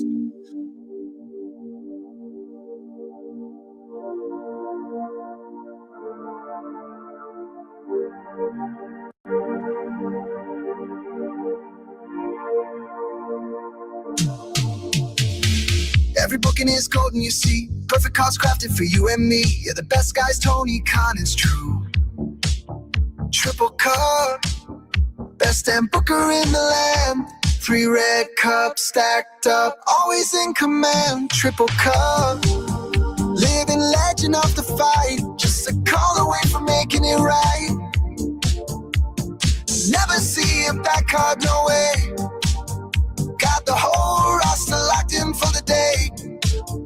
The Crimson Tower, modern art. Triple cup. Triple cup. Every booking is golden, you see. Perfect cards crafted for you and me. Yeah, the best guys, Tony Khan is true. Triple cup. Best damn booker in the land. 3 red cups stacked up, always in command. Triple cup.